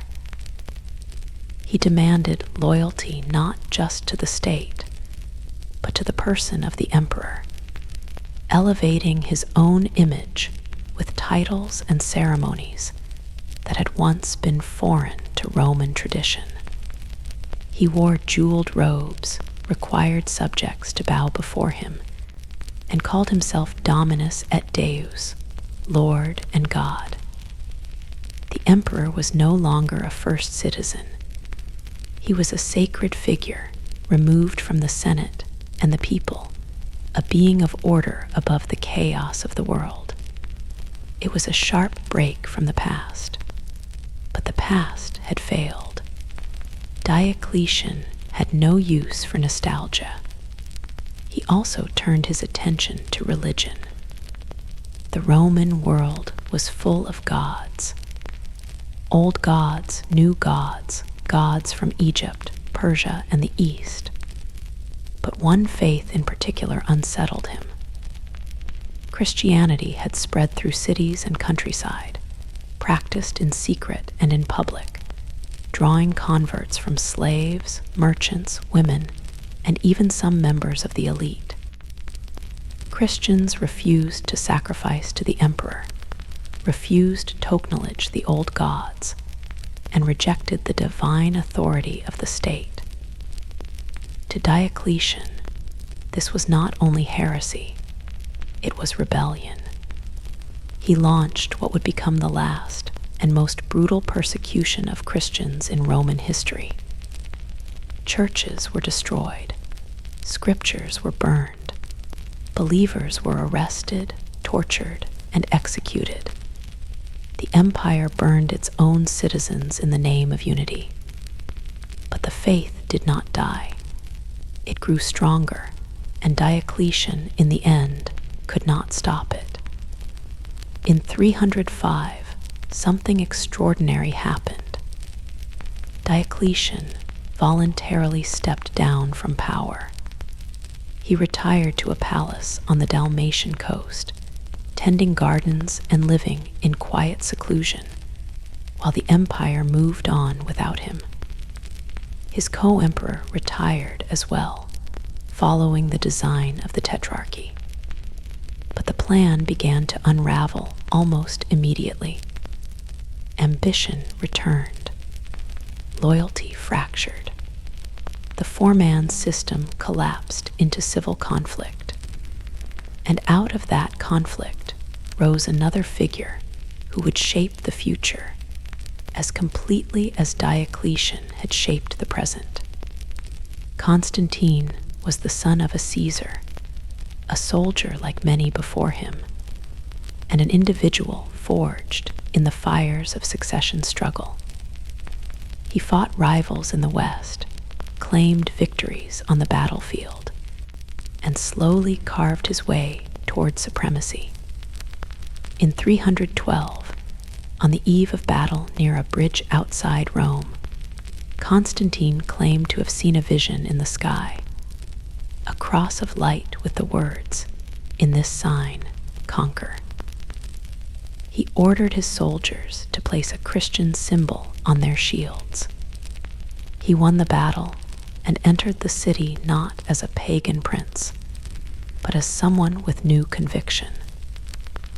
The following year, he issued an edict which granted legal tolerance to Christianity and ended the official persecution. It was not a full embrace, not yet, but it was the beginning of a transformation that would reach deep into every temple, every city, every household in the empire. Constantine did more than support a new faith. He reshaped the empire's very geography. He moved the capital east, away from Rome, away from the Senate, and away from the weight of old institutions. He chose the site of the ancient Greek city of Byzantium, strategically perched on the Bosporus, and rebuilt it into a new imperial center. He filled it with palaces, churches, forums, and walls. He named it Constantinople. In doing so, he shifted the heart of the Roman world toward the east, where wealth was deeper, cities more numerous, and the borders easier to defend. The old city of Rome, though still honored, began to fade as the political center of power. A new Rome had been born.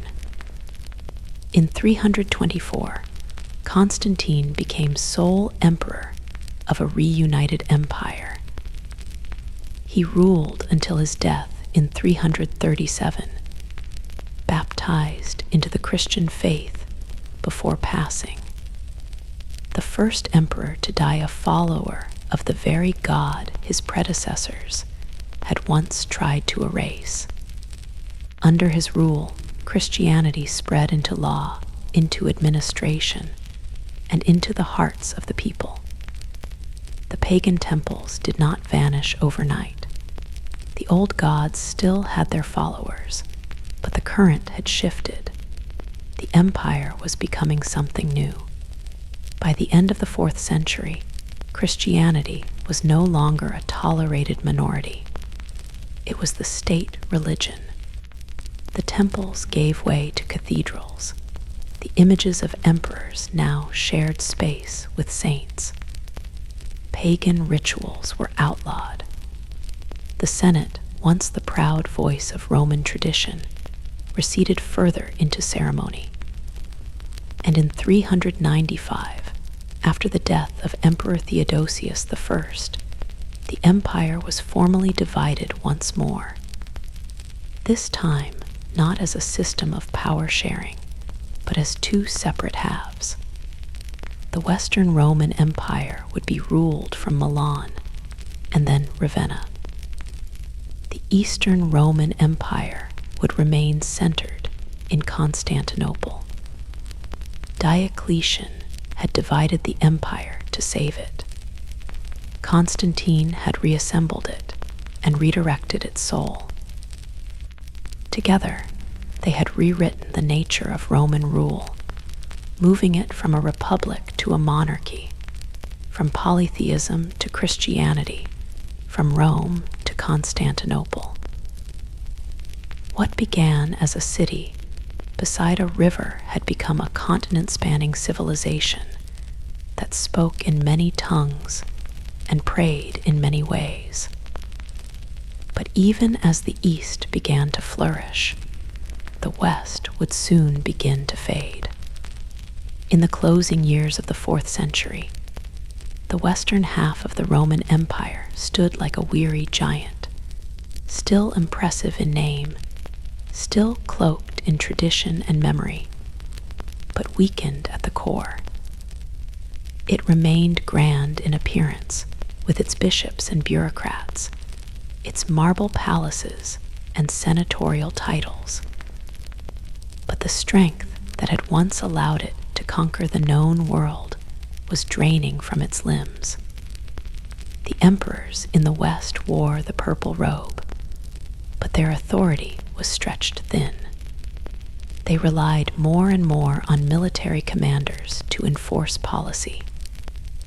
And those commanders, increasingly, were not Romans by blood or heritage.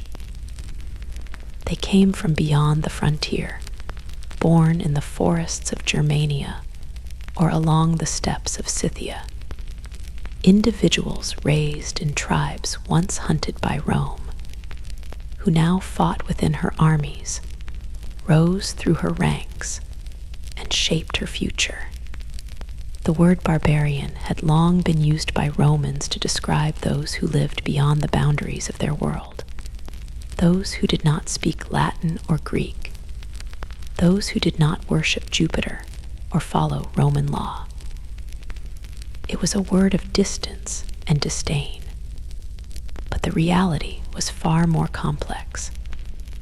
The so-called barbarian tribes, Goths, Vandals, Franks, Saxons, Alans, Huns, were not mindless hordes.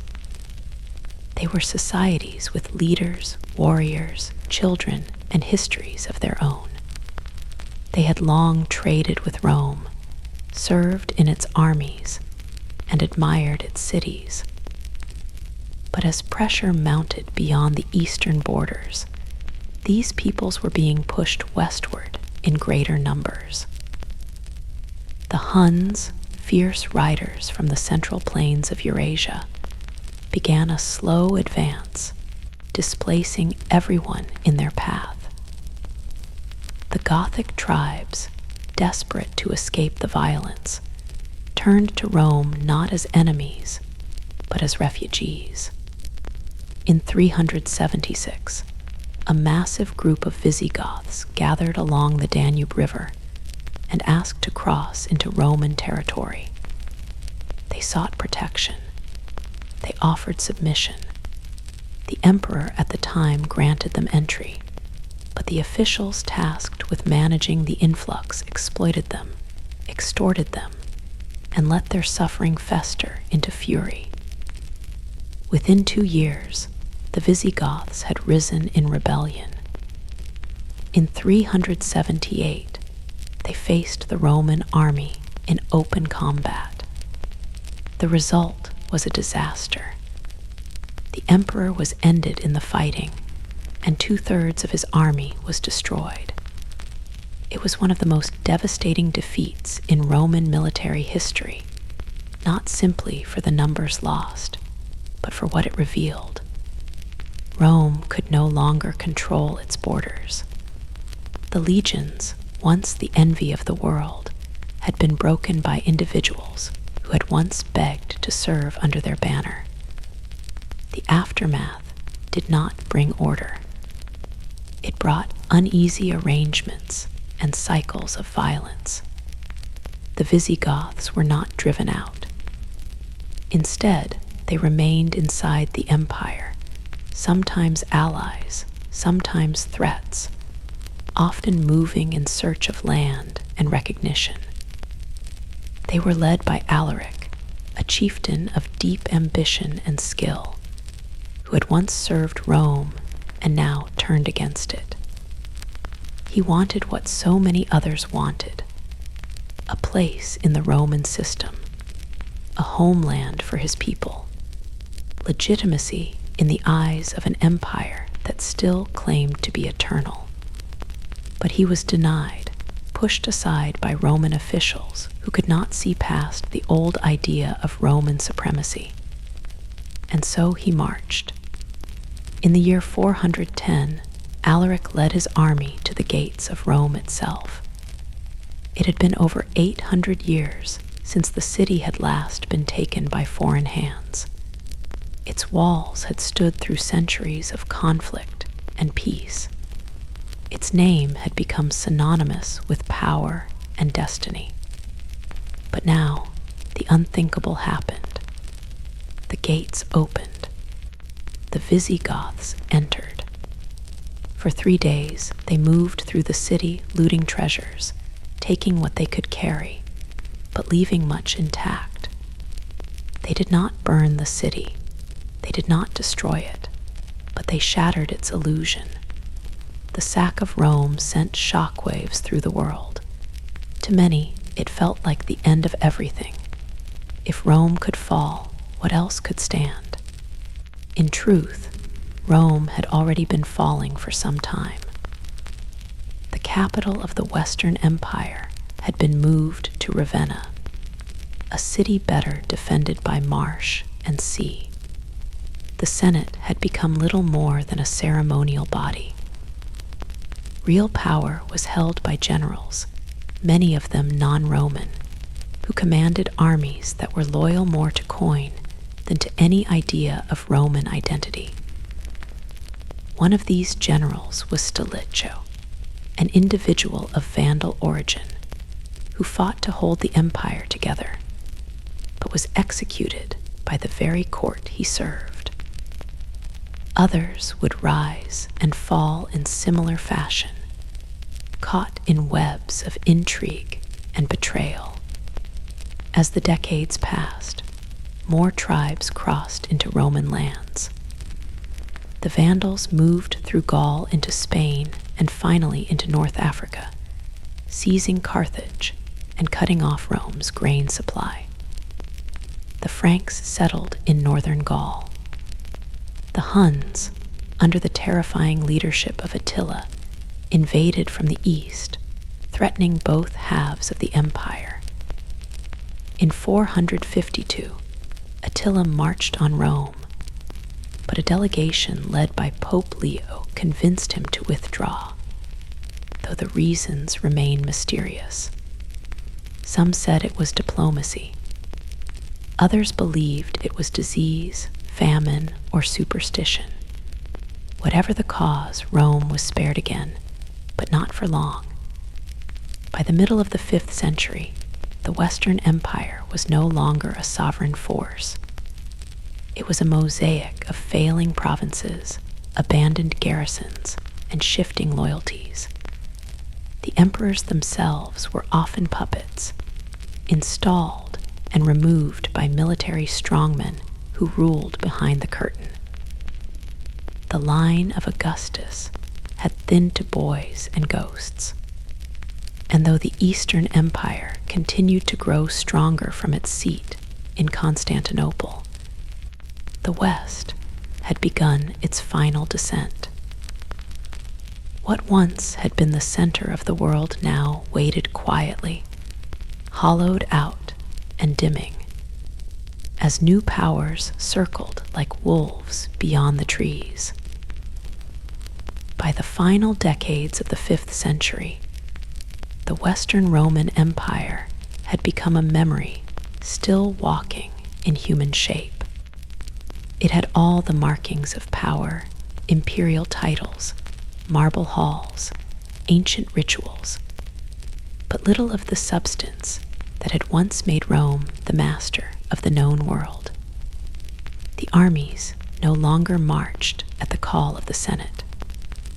The laws passed in Ravenna echoed softly, but were rarely obeyed outside its walls.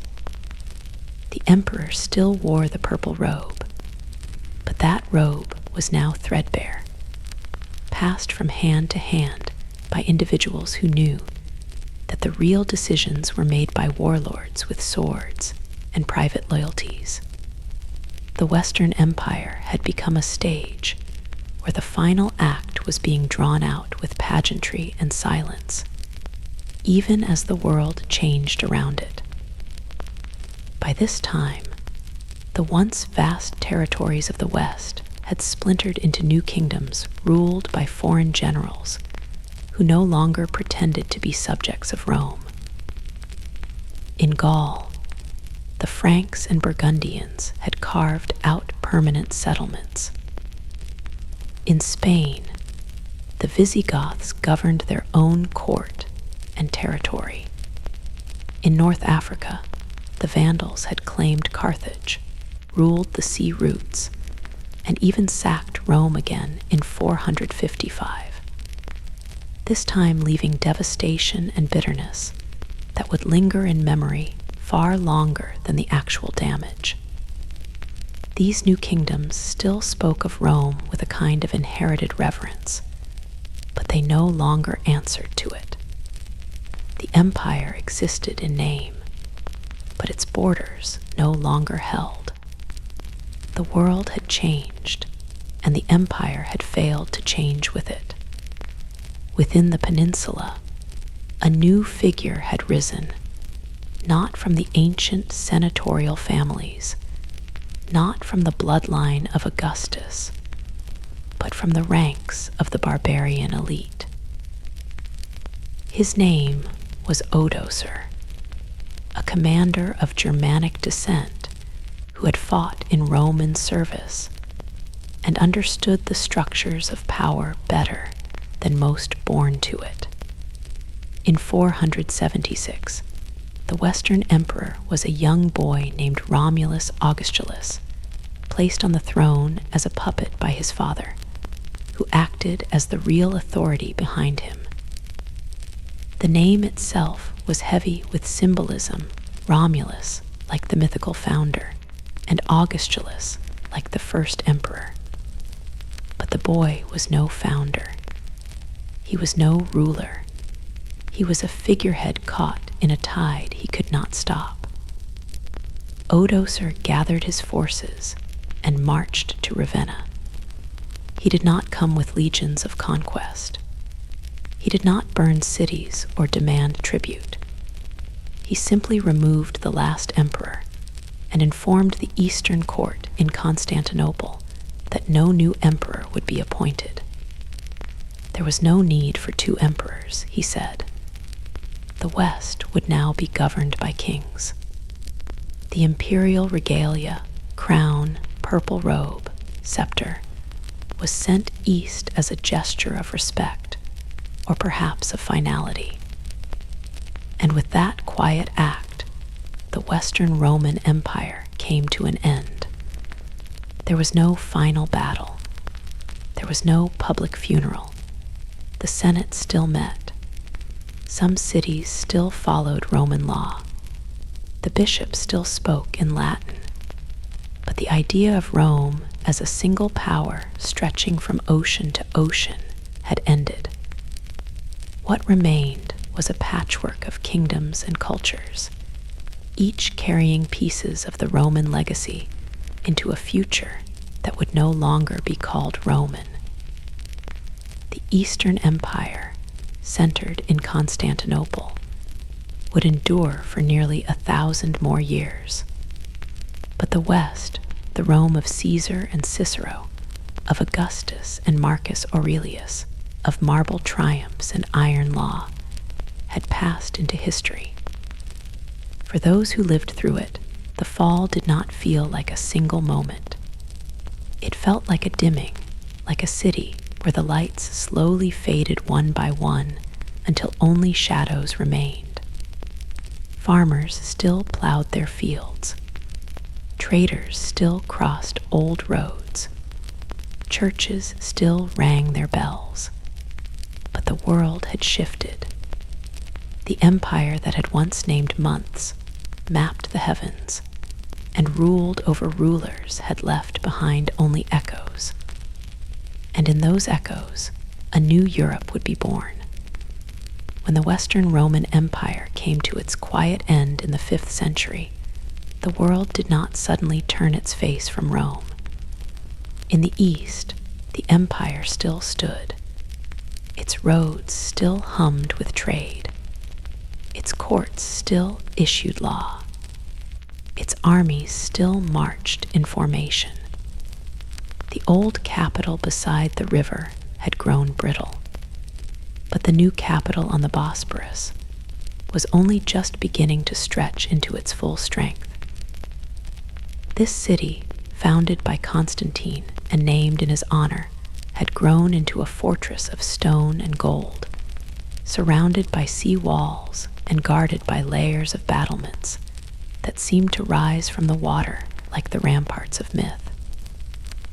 Constantinople was not a copy of old Rome. It was something different, shaped by centuries of Greek thought, Eastern influence, and Christian belief.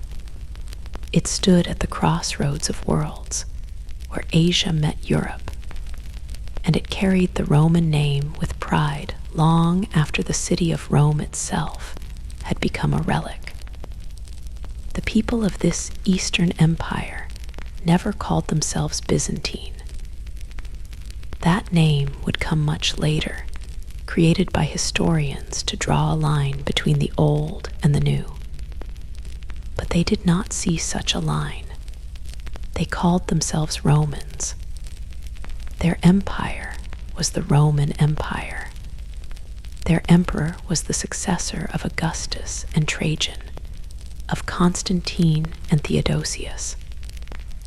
They wrote in Greek instead of Latin, prayed in churches instead of temples, and dressed their emperors in robes embroidered with crosses rather than eagles. But they kept the laws, the rituals, and the imperial ambition. The old republic had died long ago, but the idea of Rome still breathed within their walls. One emperor, more than any other, would define this new Roman identity. His name was Justinian, and he ruled in the 6th century with a mind sharpened by scholarship and a will hardened by struggle. He dreamed not of simply preserving the empire, but of restoring it, In the glittering halls of Constantinople, where mosaics sparkled with colored glass and domes soared like the heavens above, he laid plans to reclaim the lands of the fallen West. He sent his generals across the sea, individuals like Belisarius and Narses, who marched through North Africa and the peninsula with precision and fire. They defeated the Vandals in Carthage. They seized Sicily and Rome. They took Ravenna and held it. For a brief moment, it seemed as if the old empire had been reborn, united once more from the shores of the Bosporus to the mountains of Gaul. But it was a reunion built on unstable ground. The conflicts drained the treasury. Plague returned and tore through the population like a blade.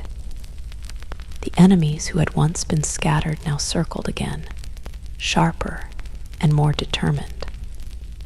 Even as Justinian rebuilt the Church of Hagia Sophia into a masterpiece of light and geometry, even as he codified Roman law into a collection that would shape legal systems for centuries to come, his empire was beginning to contract. It had reached its fingers too far and too quickly. When he died, the dream of full restoration faded with him. Still, what remained was strong. The Eastern Empire adapted. It shrank when it had to. It fortified its cities and restructured its armies. It watched as new faiths rose and challenged its borders. The rise of Islam in the 7th century changed everything. The armies of the Arab caliphates swept across the old Roman provinces of the East, taking Syria, Palestine, Egypt, and North Africa. They moved swiftly, carried by fire and belief. The Eastern Empire lost territory after territory, but it did not break. Constantinople stood. Its walls held firm. Its emperors endured. They no longer ruled the world, but they ruled themselves, and in doing so, kept the Roman light burning in the eastern sky. The people of Constantinople continued to believe in their empire. They prayed to saints, lit candles beneath golden icons, and debated theology with the same intensity that earlier generations had debated politics. They called their emperor Basilius, and he stood as both ruler and protector of the faith. The church and the state had become inseparable, and together they shaped a culture unlike anything in the world. Byzantine art glowed with gold and mystery. Byzantine diplomacy moved with careful patience. Byzantine survival depended not only on armies, but on understanding the delicate balance of conflict, marriage, religion, and trade. For centuries, this empire stood between Europe and the rising powers of the East. It was a shield, a mirror, a memory made real. And through it all, the name of Rome remained, engraved in stone, whispered in prayer, carried in language and law. The old capital had faded, but the idea lived on. It lived in every citizen who called himself Roman. It lived in every law written in the emperor's name. It lived in every morning when the bells of Hagia Sophia rang across the city and reminded the world that though time had passed, the empire was not yet finished. The Eastern Roman Empire had endured storms that would have drowned lesser powers. It had bent, but not broken beneath invasions, rebellions, plagues, and religious upheaval. Its people had watched the world change around them, watched kingdoms rise and fall, watched the map of Europe shift like sand in the wind. But still, they called themselves Romans. Still they gathered beneath their golden domes and chanted hymns in the shadow of mosaics that gleamed like sunlight caught in stone. They believed their city was eternal. They believed their walls would never fall. And for centuries, it seemed they might be right. But no empire lasts forever. Not even one that has outlived its twin. Not even one guarded by 3 rings of walls and the deepest harbor in the known world. The decline of Constantinople was not sudden. It was a slow fading, a loss of breath that stretched across generations. By the 11th century, the empire had grown smaller and more fragile. Its armies were no longer the disciplined ranks of old. Its economy staggered beneath the weight of conflict and trade imbalances. The rise of the Seljuk Turks in the east pushed against its borders. Anatolia, once the heartland of Roman grain and soldiers, slipped from imperial control. Defeats on the battlefield began to feel permanent. Resources drained away, and with them, the confidence that had once filled the marble streets of the capital. Then came the moment that shattered more than territory.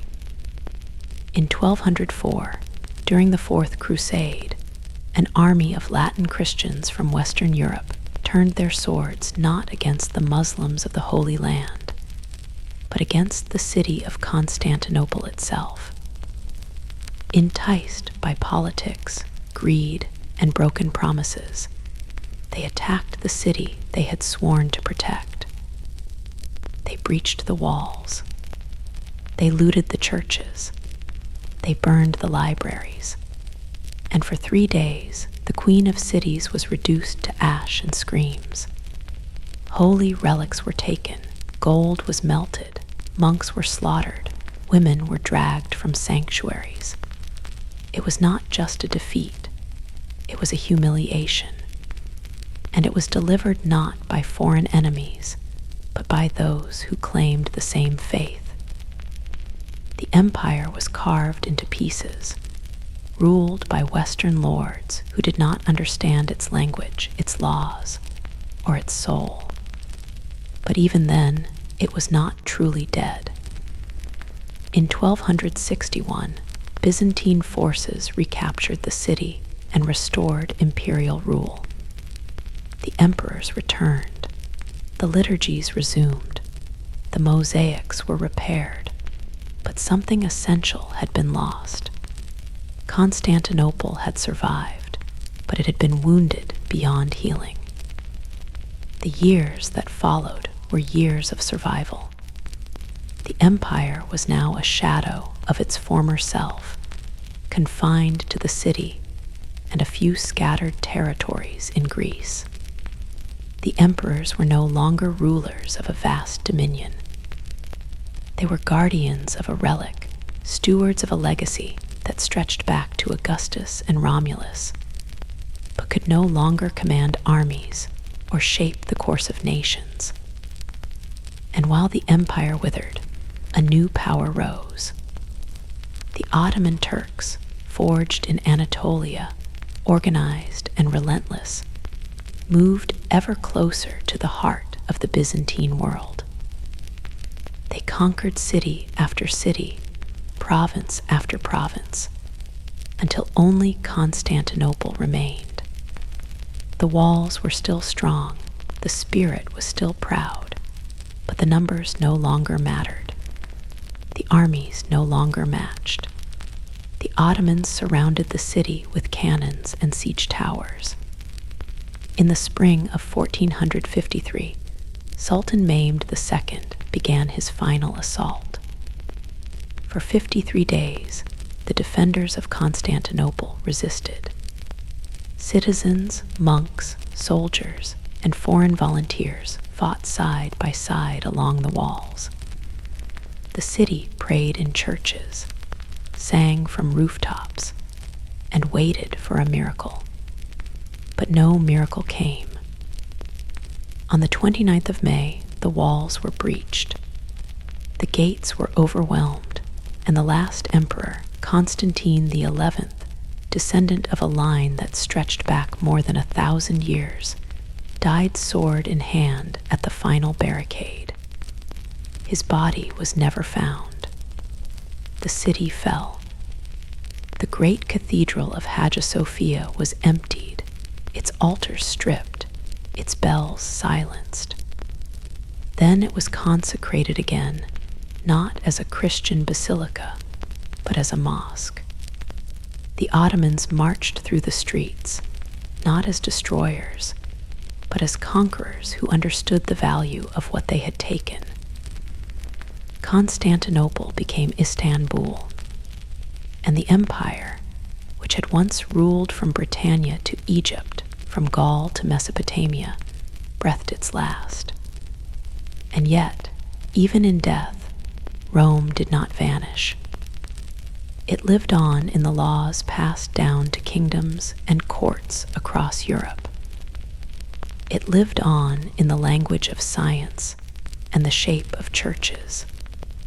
It lived in the architecture of cathedrals, in the organization of armies, in the dreams of emperors who would come centuries later and call themselves Caesars in Russian and German tongues. The idea of Rome had outlived the city itself. It had passed from myth to reality, and then back again. In the end, the Roman Empire had lasted for over 2,000 years, from the hills of a shepherd's village beside a river to the golden walls of Constantinople beside the Bosporus. It had conquered, governed, adapted, and endured. It had written laws, raised gods, buried nations, and whispered across time that power could be eternal. But power never is. Only memory endures. Only story remains. And this one, this story of marble and bloodshed, of gods and emperors, of centuries shaped by vision and violence, is now yours.